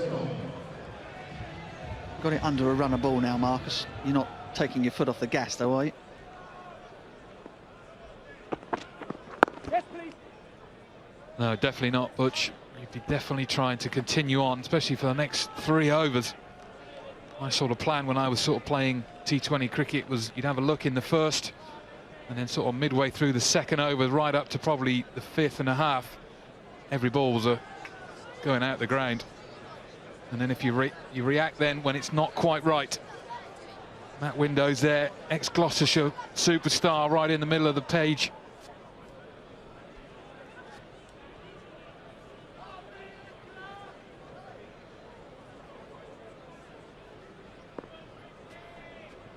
He would have picked up a bit of silverware in his time with the glorious Gloucesters.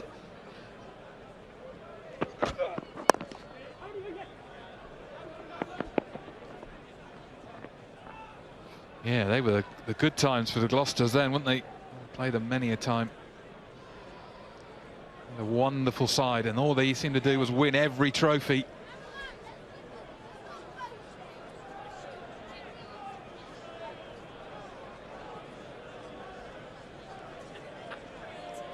Here's old Steamy Windows. It's good to know I'm not the only one losing my hair.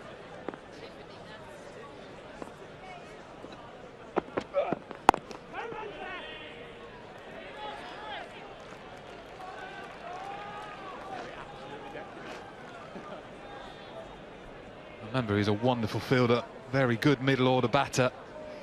Used to come in at the back end and run you ragged.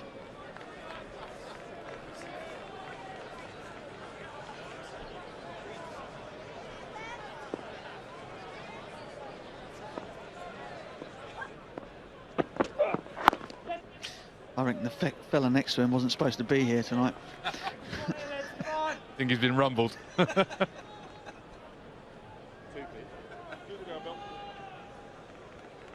Just get that camera off.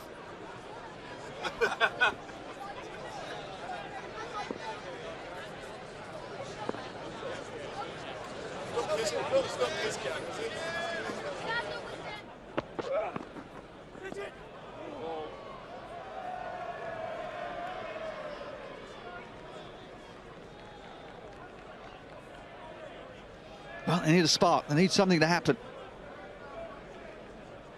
At the moment, the bowling has been a little bit indifferent. 9 extras already.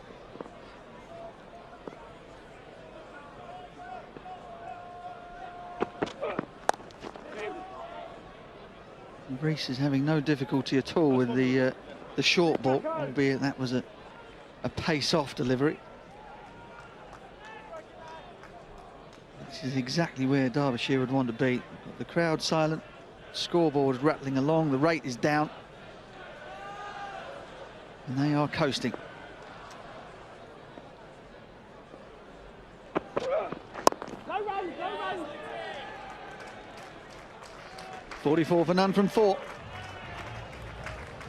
Well, just as we were saying, you continue on and try and really break the back of it. You have a very subdued over.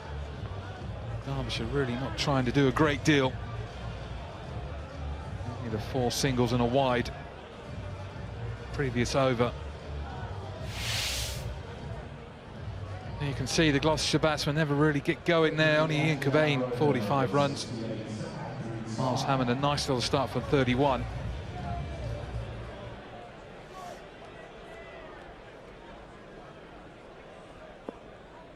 AJ Tye with a switch to the Ashley Down end.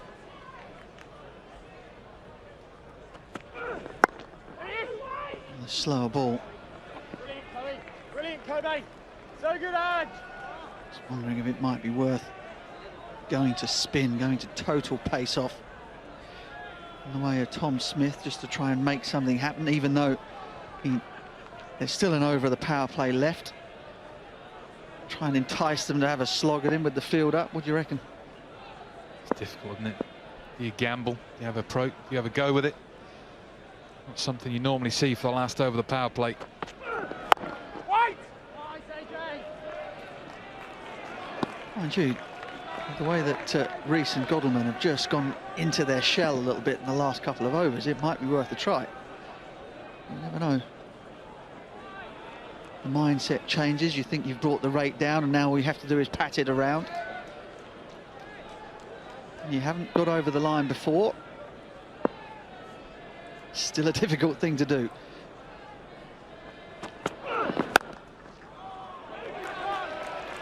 Yeah, it's very interesting. Last over and then 3 balls of this one already. It's definitely been a change of mindset. Yep, 3 dot balls, and 1 or 2 have woken up behind us here in the pod. Just a little bit of extra noise happening with the 3 dot balls. Here they go.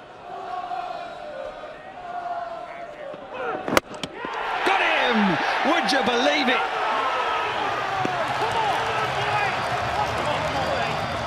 They sensed it was coming. So did AJ Tye. What a Yorker. What a delivery. Well, that has brought it all back to life. You could just sense it. The crowd are getting involved.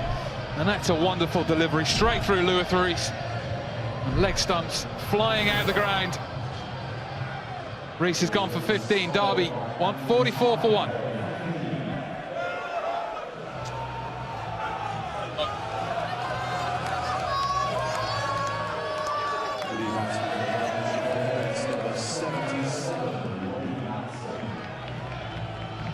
Okay, well that brings Wayne Madsen to the crease.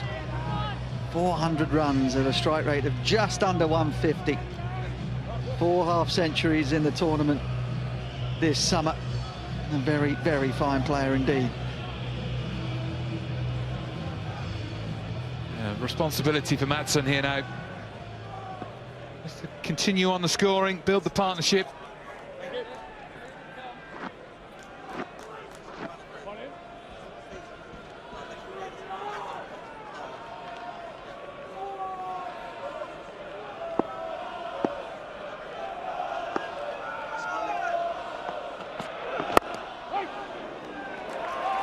Another dot ball. Okay, now the noise is building.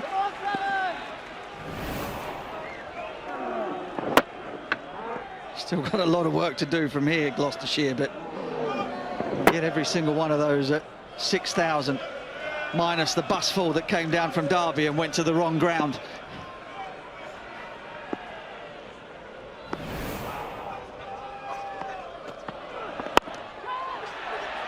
Oh, up and over, just up and over. And Madsen's away. Eventful over. Things are coming to life here. 48 for 1.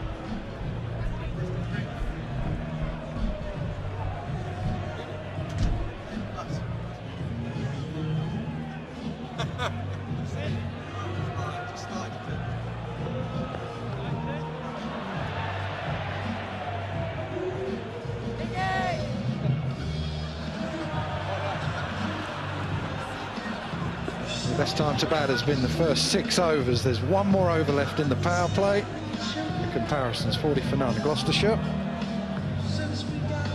48 for 1 Derbyshire, just ahead, but lost that wicket. Game comes to life in the middle overs. Yeah, these are the two at the crease now that have scored the bulk of the runs for the Falcons in this competition this year. Skipper there done terrifically well, but a pressure situation now. Not a huge score.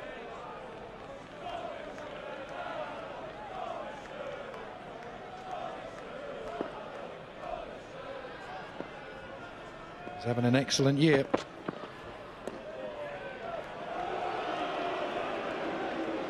I always think whenever I'm down here in Bristol, games like this, what would Jack Russell be saying? What would Jack be saying in that great era when they were so good at white ball cricket? He ain't moving. He ain't moving. That's all he used to say, wasn't it? Scratching away behind you. He ain't moving. No, he ain't moving. Heartbeat of that side. Yeah, 1 run. He was the one that got him going. Jack Russell was the one who got him going in the middle overs when they wanted to put a squeeze on you.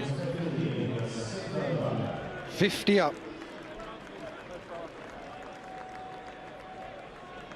Come round to you, Mads. Towards your Had a side, didn't they? That yeah, that's 2. Ian Harvey and 4 to go. Smudger Smith standing up, regardless of the pace, always stood up. Martin Bawley did a terrific job for him as well. They were a very, very fine side. I see it here, Keys. The danger slightly of what we saw in the first innings is that they just go into their shell a little bit. I know they're trying to rebuild the partnership here, and Madsen in particular is new to the crease. But the lesson we learned was might not get any easier here.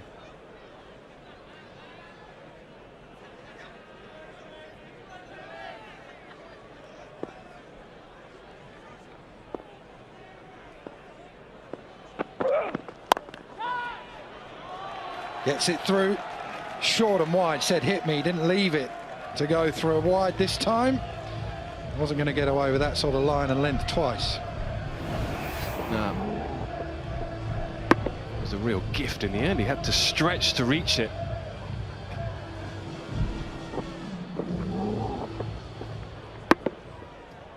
It was some sort of slow ball, just trying to wrap his fingers round the ball. Not by the slow ball this time, should be out, is out. The crowd are coming to life, another big wicket. Very big wicket. He's been in terrific form, excellent form throughout the whole of the blast, but they haven't given up, not by any stretch, and they're now involved. They have been very quiet, but the dismissal initially with Andrew Tye, and now Little They have two relatively new players at the crease. They are not out of this yet. So one of the danger men, Billy Godman, the captain, goes for 25, 55 for 2. Yeah, Billy Godman, one of the players who has over 400 runs for Derbyshire this year. The other one is Wayne Madsen. He has just come in.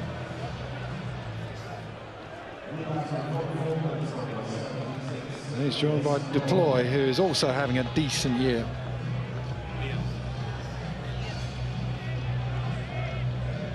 Leas Deploy.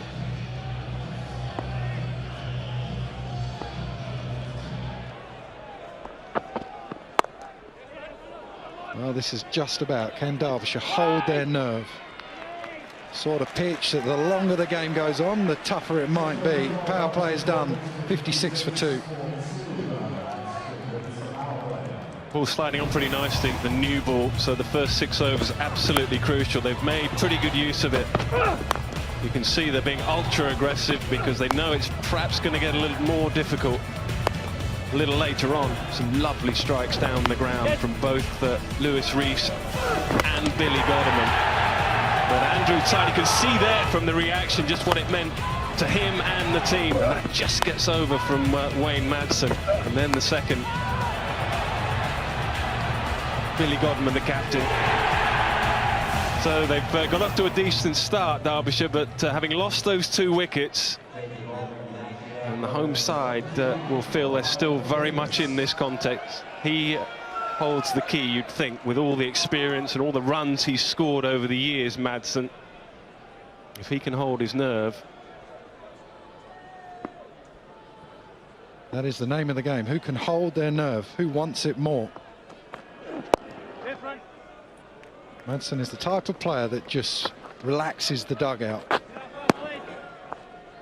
He's the key wicket. You reckon he's relaxed, or he looks relaxed enough, but... Fella's done dancing on ice. He's been under real pressure. Best thing he ever did, wasn't it? Better than a hat-trick. Well, it's been that type of summer, Nighty. Richard's just put a stat up. If the match ends with scores level and wickets level, Derbyshire will win on the 6-over count back because they had a better power play, more runs. Wouldn't bet against it. The summer we've had, some of the games we've had. Here go.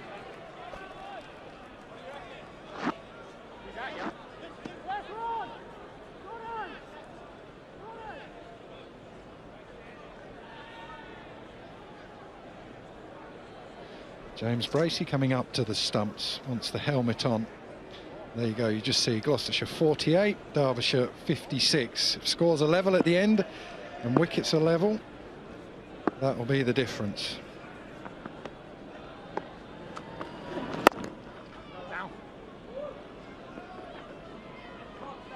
Yeah.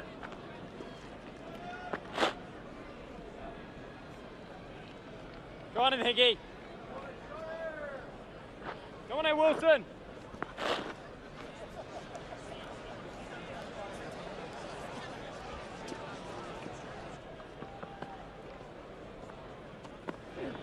So good, Hig. So good, Higgo. Now this is where batting becomes tough. You have to make the running. You sit there, you keep looking up at the scoreboard, 77 from 80 balls. The run rate is not a problem. This is all about, can you soak up that pressure?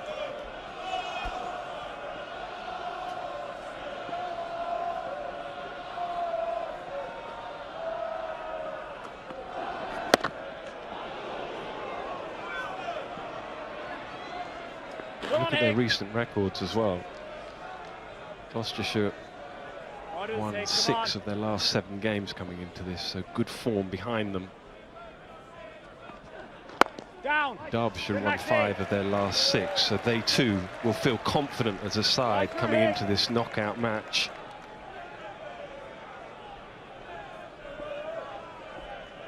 He's rattling through these balls. Down. Oh, well timed.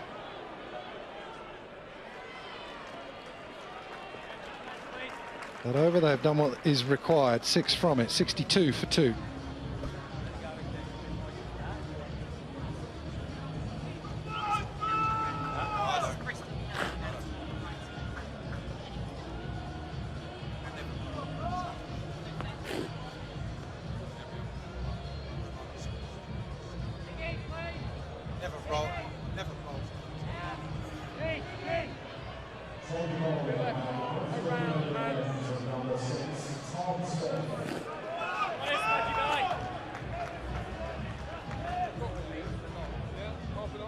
Permanent fixture here at Gloucestershire over the years, very reliable. Tom Smith, massive role to play.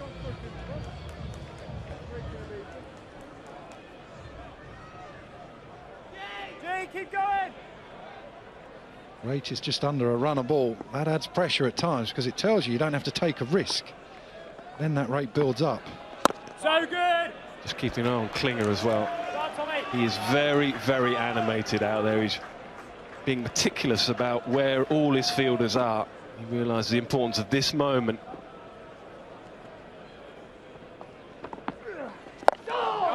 Yes, Hamo. It's been one of your themes, isn't it, with Blast this year? Keep an eye on the captains. 1 point. Captains and coaches, from watching the World Cup, pretty close at hand. You just saw the best coaches and the most successful captains, Morgan and Kane Williamson, the most relaxed. The more that pressure got on them, the more relaxed they look. You can just feel every player looking to the captain. They want to see someone who's calm. Down, Maxi. And keeps building. Good lad, squeeze it. So I felt for Dane Villas in that first quarter-final up at, in Durham. Come on, Smudgy. Come on, Essex winning in the end. Lancashire in the end going with Liam Livingston.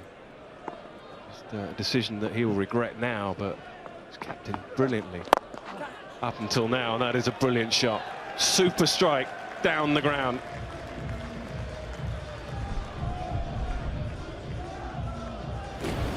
You see the pressure releasing, you see it building, and then the batsman, you know he's going to take a risk. You always get that feeling in T20 cricket, more so than any other form. I just think as a captain as well, the decisions you make, straight away you know you get a reaction if it's right or wrong. Good one. And that boundary you can then just tick along. You'll know as a captain, I'll know as a captain, these knockout games where it gets so crucial. The danger is you listen to far too many people, you get too much information rather than just go with your gut feel. Three would look lovely here.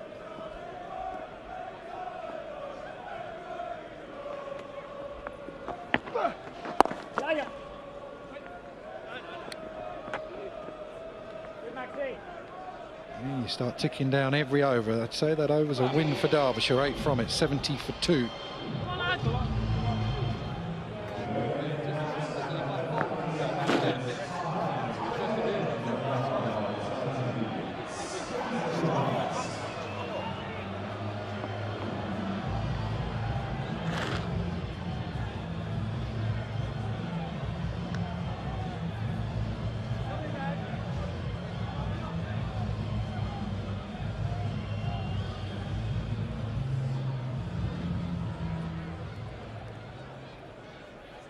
Derbyshire can look at those comparisons, think they're doing well, but they have a real task on their hands.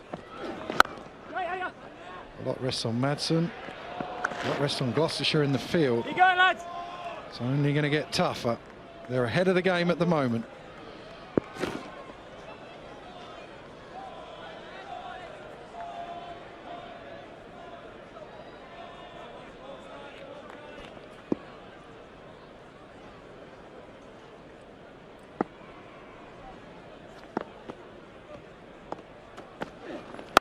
Yeah, run on.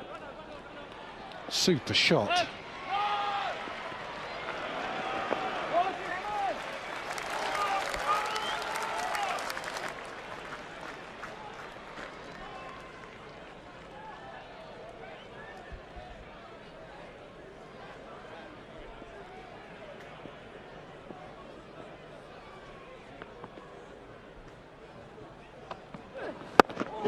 you go. Yes, Jacko.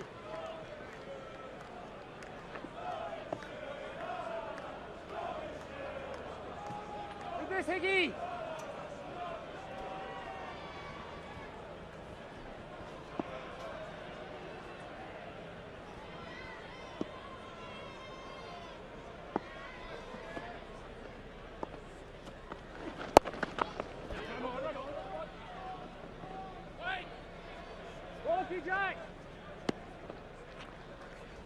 I suppose the decisions is you've got Higgins now doing a really good job. Doesn't look easy as well. Of all the bowlers that they've faced so far, Higgins has been probably the one who looks toughest to get away. Feel like you really have to take a risk.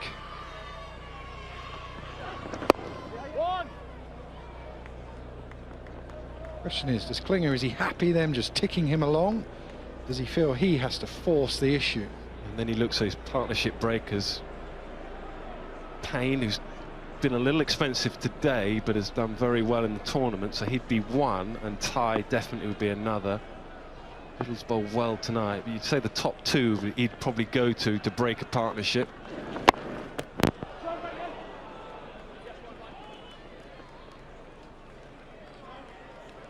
It's all about just dragging it out as long as you can. 76 for 2. Exactly. I think I'd just keep it. If you're going at 5s and 6s, I'd keep it going as long as you can before you have to bring a Ty or a Payne back.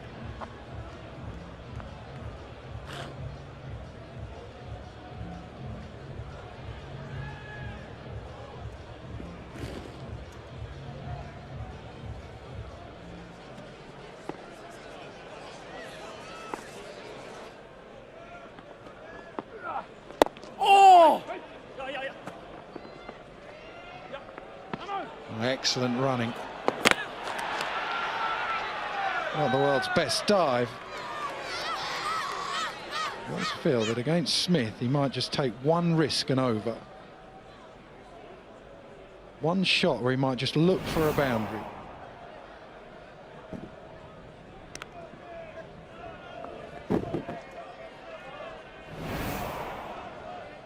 Tom Smith will know that. He'll be looking at his feet, just trying to get a read on when he's going to come.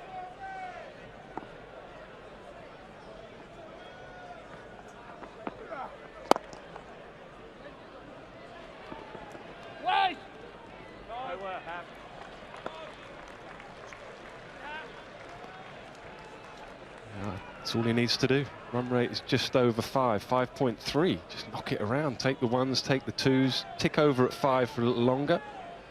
Guy at the other end, here's Deploy. He's the one that can perhaps be a bit more aggressive.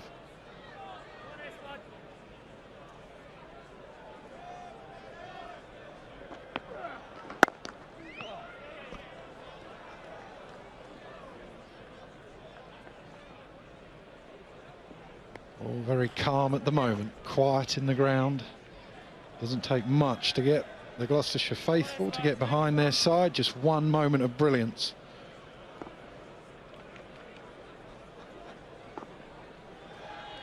They'll be up out of their seats if they get a wicket.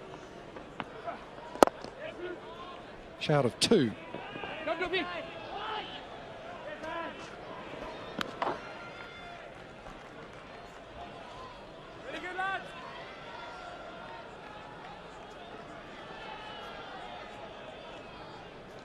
Two balls to go, 5 from the over so far.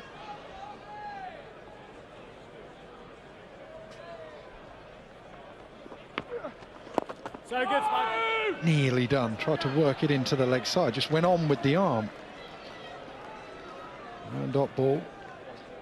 This is where you hold your nerve. Don't worry about the dot ball. It's where you try and squeeze. Don't take a step back in the field. Put the pressure on. Get another dot.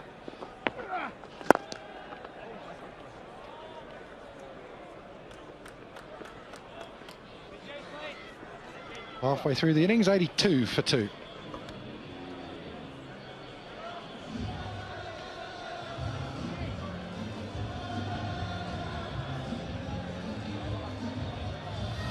Talked a lot about holding their nerve. They're doing it at the moment.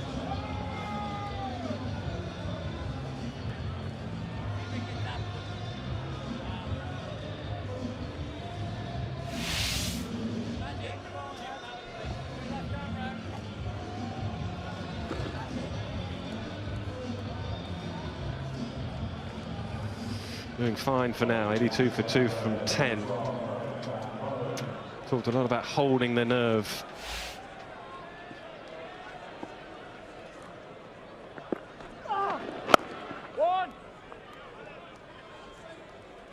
They've done exactly what you, Marcus, said they should do when we were out there at the middle at half-time. Need to get out the blocks quickly, get ahead of the game. Yeah, only for a few overs, though. I thought they got ahead of the game very quickly. And they missed out on the opportunity to really kill the game.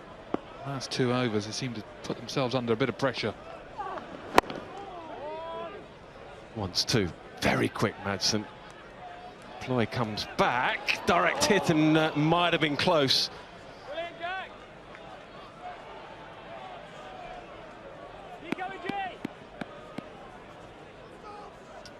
Good partnership here. You can see the Derek would have been out with a direct hit. Would have been twice now already, 2 opportunities.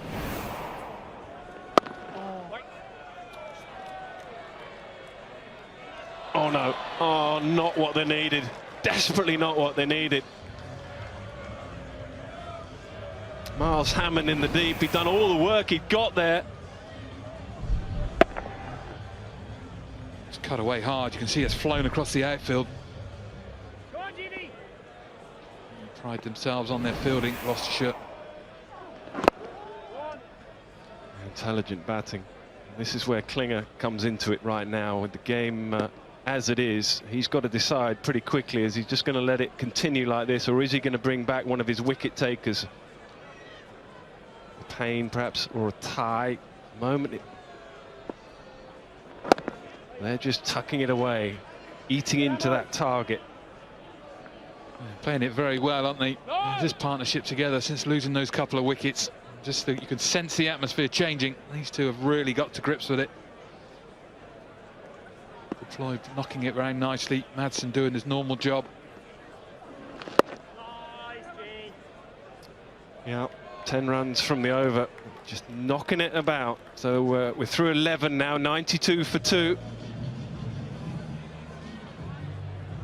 Yeah, just keep an eye on the skipper. What can you do? You bring an extra man in the field, say, right, you know, if we're going to lose this, let's lose in 15 overs, but it gives ourselves an opportunity to win. Oh, I'd do exactly what he's going to do now. That's my point. He's realised that the game is just drifting, and he cannot afford, with the score he's got on the board, 135 for 7, he can't afford that to go on for too much longer. So he's gone back to his chief wicket taker. He hasn't left it too late. I think this is excellent captaincy. Whatever happens here, it might go for 15.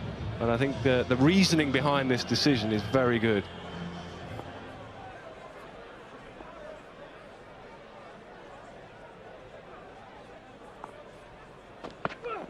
I think you can combine that with obviously being a fine bowler, but also bringing that extra man into the field. Long on is deep down the boundary here, right in front of the pod. You gamble to bring him up? Yeah, maybe, but just under 5 runs per over. So Madsen now, pressure is on him. He doesn't need to do anything silly here.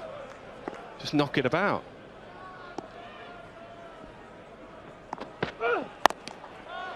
In the air, but safe. Come back, come back, come back, come back!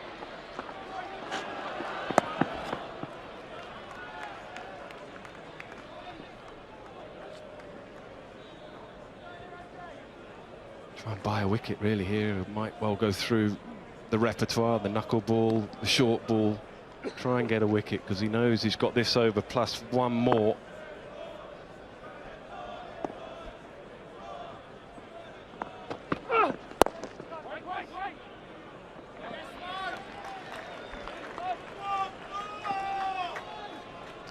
Bring a slip in. Try and attack, get the extra wicket. Yeah, it's an option, isn't it? Just feel that's where the game is now. It's right on a knife edge. Brought his best bowler back. He's against arguably the best player in the team for the opposition.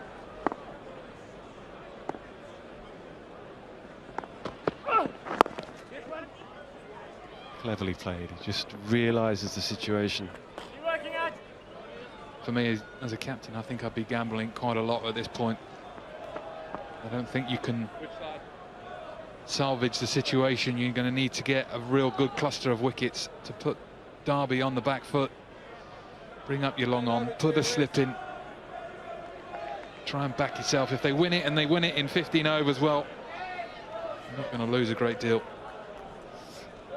As a captain now, and he's talking to his bowler, his leading bowler. He knows he's just not got enough runs on the board, so he needs something very special.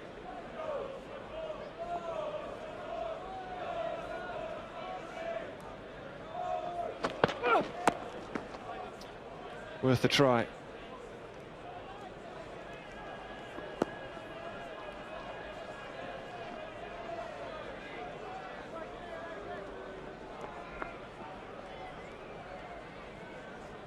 Expression has not really changed all evening from Dominic Cork. It's very comfortable, contented. I got here a few hours before the start. He was in the nets on his own bowling. Getting rid of some energy, I think. Brilliantly played in the end. They'll take that. A boundary to finish the over, so it's 8 runs from it. 100 is up, 100 for 2. Oh, it's a wonderful shot. Great improvisation. Banged in again this time. Ramped up over the keeper. It's almost gone to fine leg. The look in his eyes from Madsen tells you everything.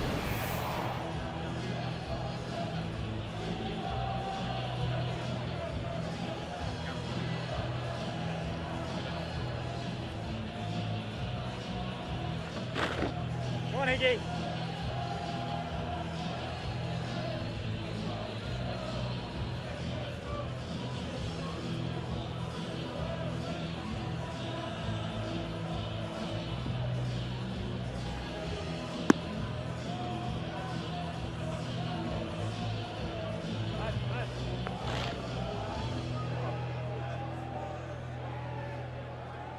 Partnership is 45.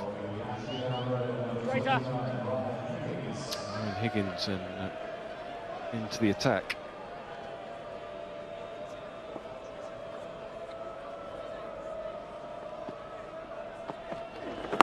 Nice, Higgy.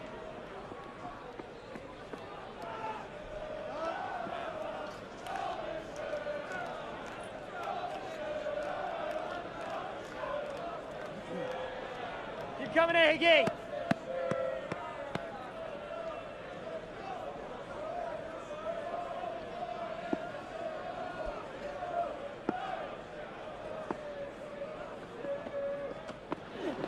Nice. Run. Can't stop Keep coming Madsen in, guys. scoring at the moment. Finding it easy, working, picking keep up going. boundaries, picking up singles.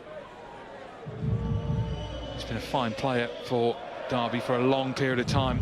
Number of counties been after him every few years. You know, when you know his contract's up.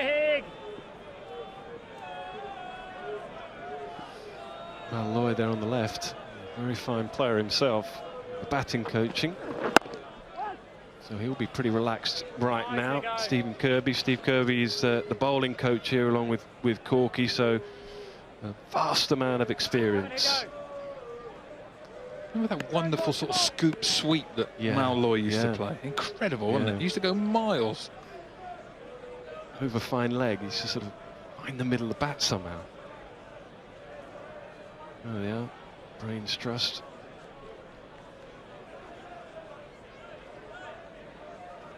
See Stephen Kirby, second part of his career here at Bristol before he joined Somerset.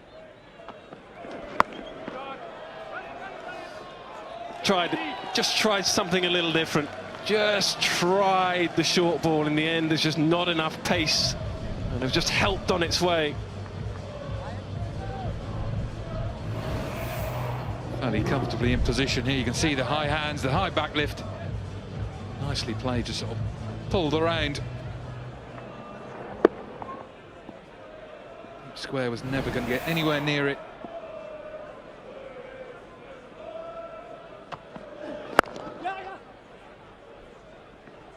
Attack, Kelly.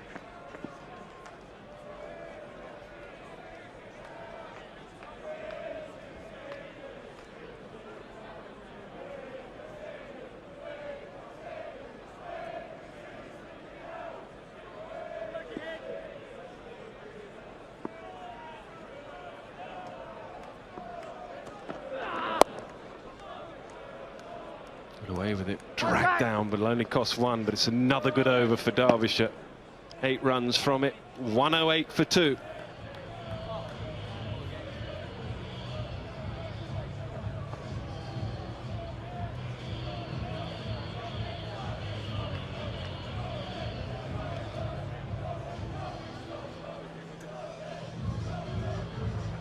Get your bowling.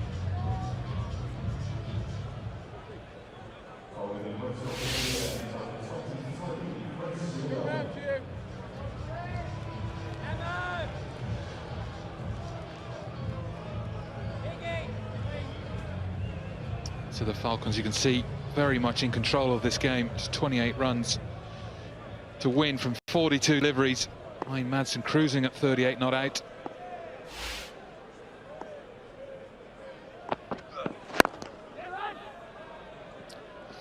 Yeah, so Andrew tied just with that one over. It was just a hunch really from Klinger. Get me a wicket if you can. He couldn't, so he's just going to hold him back for his extra over. I think you'll see it very quickly. The next over he can bowl, more than likely come from the next over.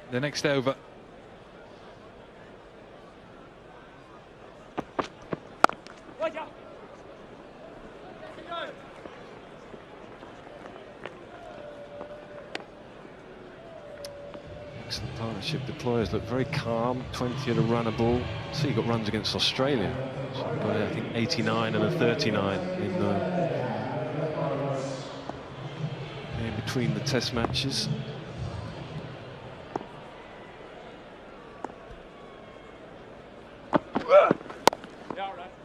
Great wrist work, great connection. He looks in complete control for now. Wayne Madsen, he's into the 40s, 43. This is crunched away. You see the eyes on the ball, the late bat swing.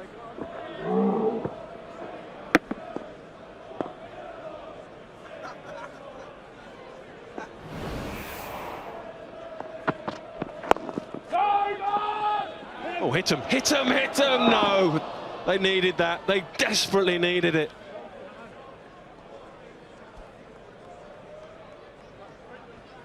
First moment really in this partnership where there's been any misunderstanding at all.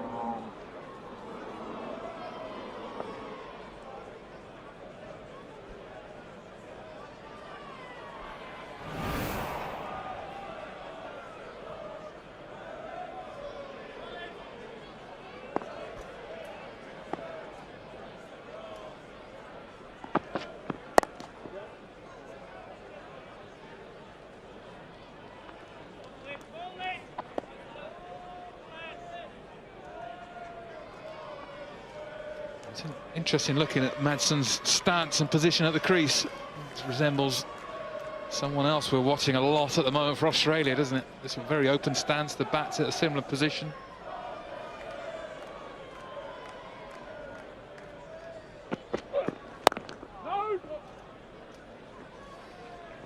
Another excellent over for the Falcons, 7 from it, 115 for 2.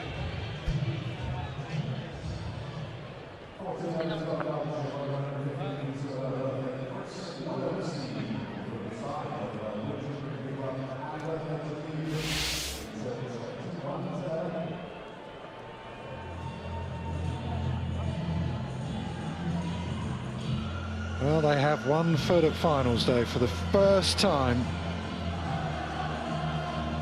And they get both in there.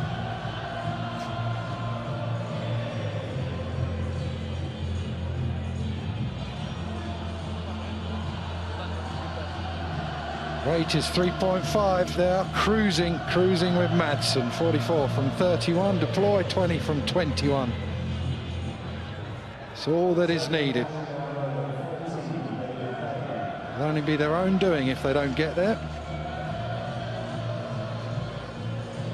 So far they have been excellent. Brilliant in the field, excellent with the ball.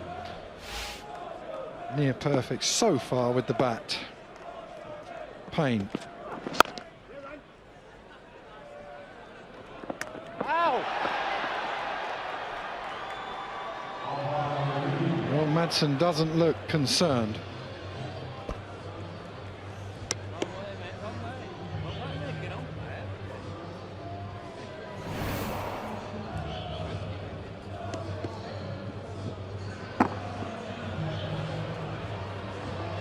with good reason.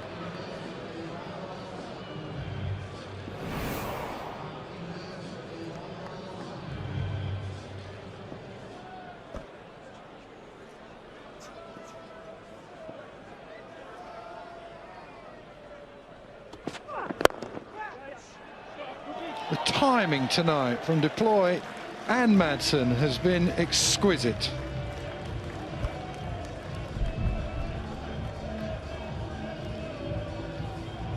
Well, they still can't believe it. Some of the Derby faithful.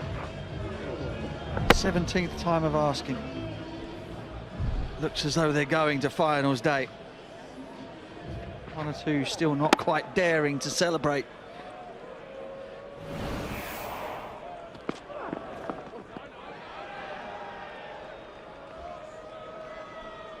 It's pretty flat out there in the field, flat out there in the crowd as well. They need something, they need a miracle.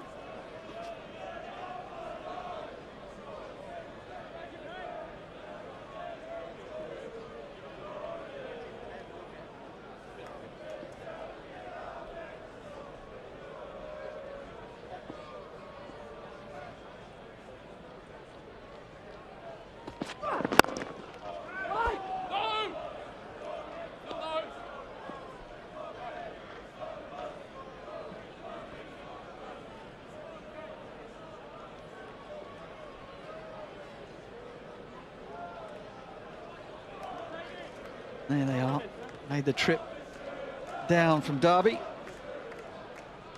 Coach load came down. By all accounts, the driver put Bristol Cricket Club into the sat-nav. They ended up on the wrong side of town. Just managed to squeak in before the start. It's been well worth it, because their team have been superb. Weathered an early storm. Klinger and Hammond went off like a shot in the power play. Hughes and co dragged them back in. A run out from Ravi Rampal, of all people, knocking over Michael Klinger. And the game turned on its head.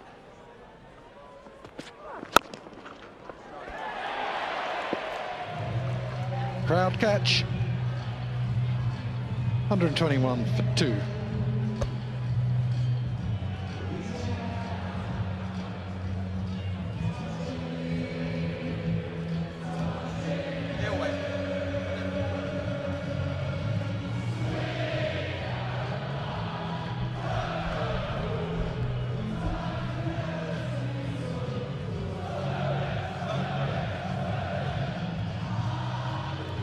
Slightly muted Sweet Caroline being sung by the crowd.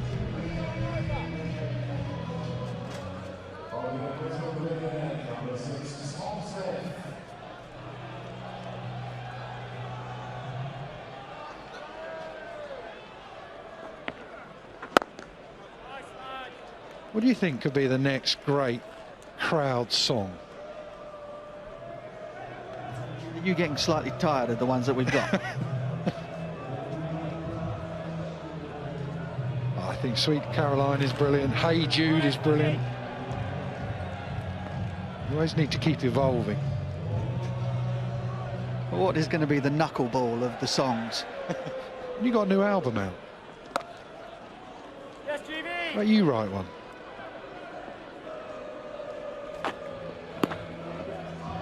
It needs to be something that people know, doesn't it? Kind of defeats the object. There we go.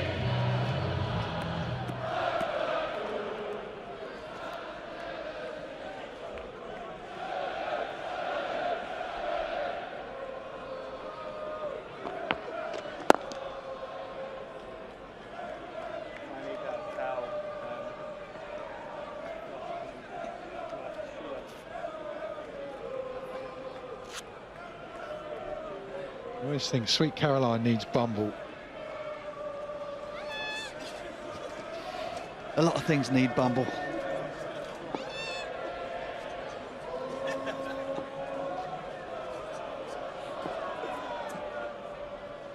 He won't relax till that final run.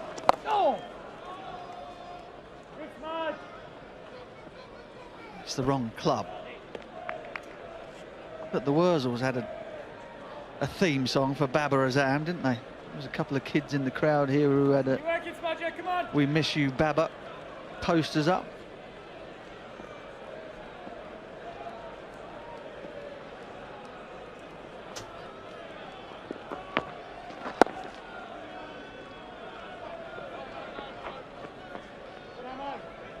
Well, he just can't create any pressure. The rate is 2.4, 10 from 25.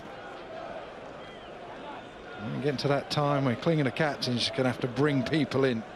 Talk about trying to drag it out. Well, you can't. They've played too well. The equation is just too simple. Good, Maxi. Nice, Maxi. A lot of tongue action from Madsen as he's facing the ball. 126 for 2.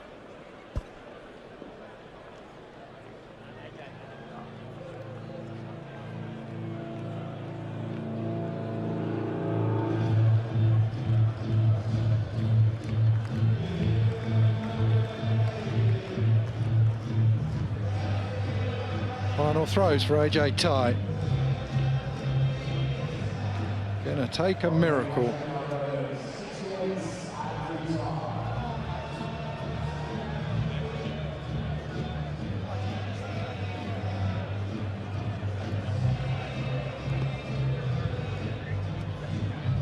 I was remembering as well that Michael Klinger, I think the game down at Canterbury, I spoke to him there and he was talking about how he's retiring at the end of whenever the blast was done.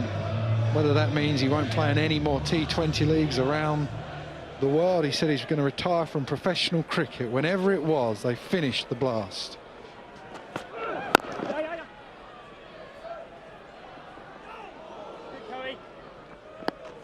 Well, he's been an excellent servant to cricket, excellent servant down here at Gloucestershire, if that is the case.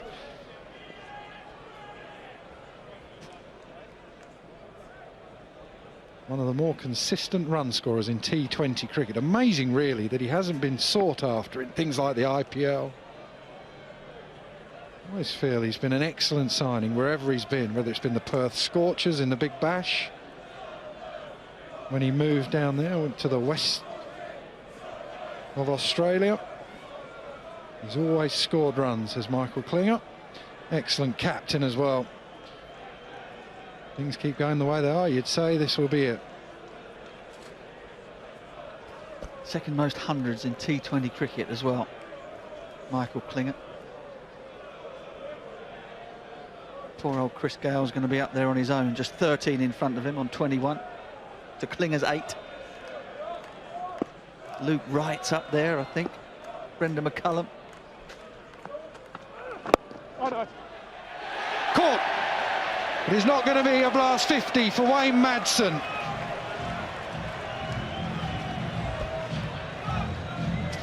And with all of the deliveries, all of the variations that Andrew Ty has tried, good old-fashioned leg stump half volley has done the trick for Madsen. He couldn't believe it. He knew what he'd done from the moment it came off the bat. He's left his side in a better state than which he found it when he walked out to the crease.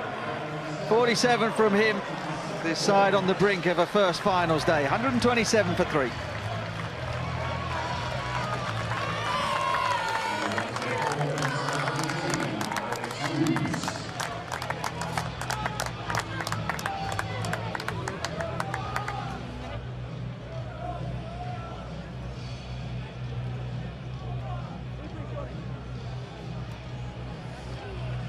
Alex Hughes had a good time of the ball earlier with a few medium pacers, keeper up to the stumps, really put the squeeze on.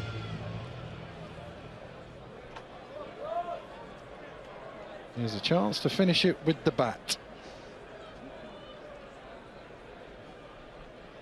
Well, that field does come up now, no slip, cover up into the circle. Only third man out on the offside.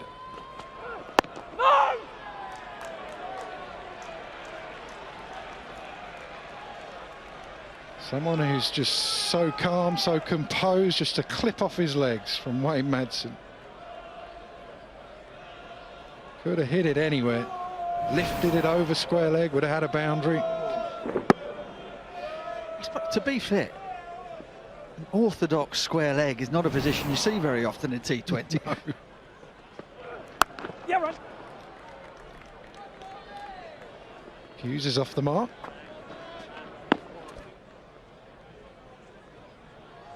That stat, 9 out of the last 11 quarterfinals have been won by the side chasing. As the knockout stages have been later and later in the summer. Just appears that the conditions change a little in the second half of the game, and those winning the toss and deciding to chase runs have had the better time of it. That's certainly been the case in the quarterfinals this year. First Essex, then Notts, then Worcester have all chased down targets. None of them have been as straightforward in terms of the volume required as this one. Well, I reckon we've got a bit of short pitch bowling coming now. Look at the field, square leg in play, but there's a deep square leg, deep fine leg, an even finer fine leg, almost like a backstop, third man, deep point. Anti-climax. We'll just win them in wides. Probably got to change the field again now, change the plan. I think he's got to change the... Change the call. It's a no ball, yeah. Ball over head height is now a no ball, not a wide. Yeah, but not a free hit, and that's right. Different from international cricket. I think in international cricket it's still a wide, always used to be. A change in domestic cricket on the fact that actually the batsman can hit the ball, it's still a no ball.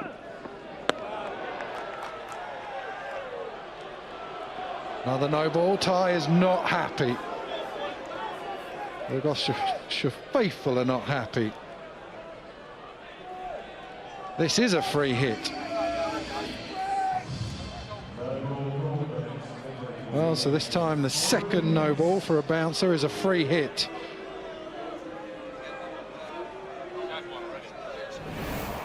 He is ticking. I think that's right, actually. I think that is a no ball. You have no margin. You can debate whether you think that one going straight past the batsman's head should be penalised, but that is in the laws. Wonder if he's going to go again. Field is still the same. Klinger doesn't quite know what to do. There's 3 men out on the hook. At the moment, if I'm batting for the Falcons, I don't mind getting to finals day on no balls.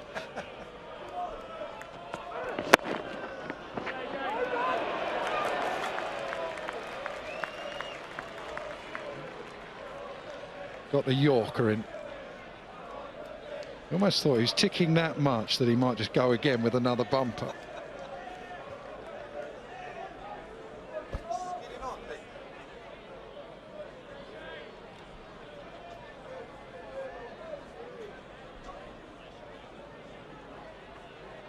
Derbyshire need 4.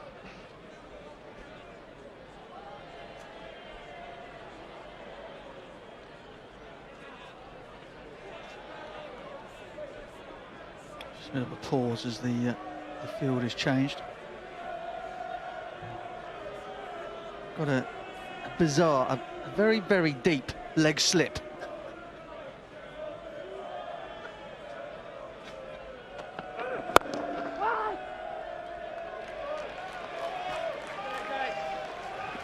It's actually not the worst over, just 6 from it, 132 for 3.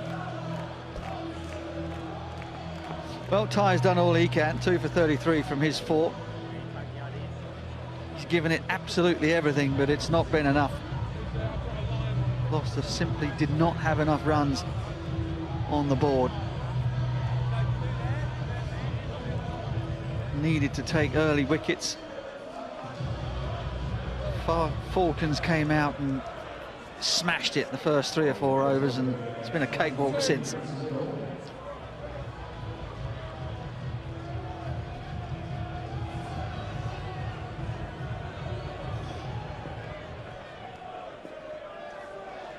Chris Liddell.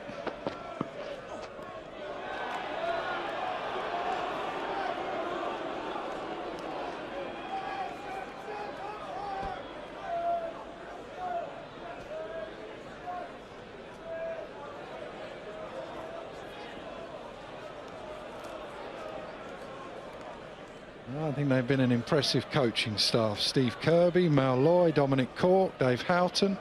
Saw John Wright lurking about at Derbyshire a couple of weeks ago. And he's going to race away for 4. And it is delight for Derbyshire. 17 years in the making. Finally, they make it to Edgbaston and finals day. Oh yes, they can believe it now. It has taken them a very long time. It has taken a lot of heartache, a lot of changes in personnel on and off the field. But finally, the last county to make it to finals day. And the heat has been brought to Barbados finally. Brilliant stuff. They've completely and utterly outplayed Gloucestershire at their fortress here in Bristol. And they deserve every single moment of those celebrations. Yeah, they have been just too good. You don't need lots of overseas stars. You just need a well-oiled outfit. That is exactly what they are. Well led by Billy Godalman. An experienced coaching staff that have just got them understanding their roles, given them belief. They got on a roll and they are not stopping at the moment. The real test is not to just see this as their final. They have potentially 2 more games to go. Celebrate for tonight and then get ready for the 21st of September. Derbyshire Falcons win by 7 wickets. Congratulations to Dominic Cork. Yep, congratulations to the team as well. It's not been a one-man effort. Wayne Madsen has nearly 450 runs. Billy Godalman well over 400. There's been 15 wickets for the leg spin of Critchley. 22 wickets for Ravi Rampal. Veteran quick bowler. Speaking of veterans, Darren Stevens has popped in. He's going to sneak another finals day, Darren Stevens. It really wasn't a contest in the end. Alex Hughes with the honour of hitting the winning runs. That coach load of Derby fans up and down in delight. And it's been a terrific campaign. It really has. Finishing up 3rd in the North Group. 7 wins. Beat Lancashire away to book their spot in the quarter-finals. And for the first time, they've got out of them. Yeah, and that is 3-1 to the North. Another Northern team make it to finals day. Only Essex representing the South. Lewis Rees, 15 from 15. Billy Godalman, 25 from 18, got him off to a decent start. The power play was always going to be crucial. Wayne Madsen, how many times do we watch Derbyshire and see Wayne Madsen, the heartbeat of that batting lineup? Whatever format you play, he is an excellent run scorer, a fantastic player. 47 from 37. Deploy did what was necessary, 29 from 33. Hughes had a very good time of it with the ball. Well, they huffed and they puffed. They couldn't blow the house down. AJ Tyre finished with 2 for 33. A wicket for Chris Liddle. But they didn't have the firepower to defend what was a very moderate total indeed.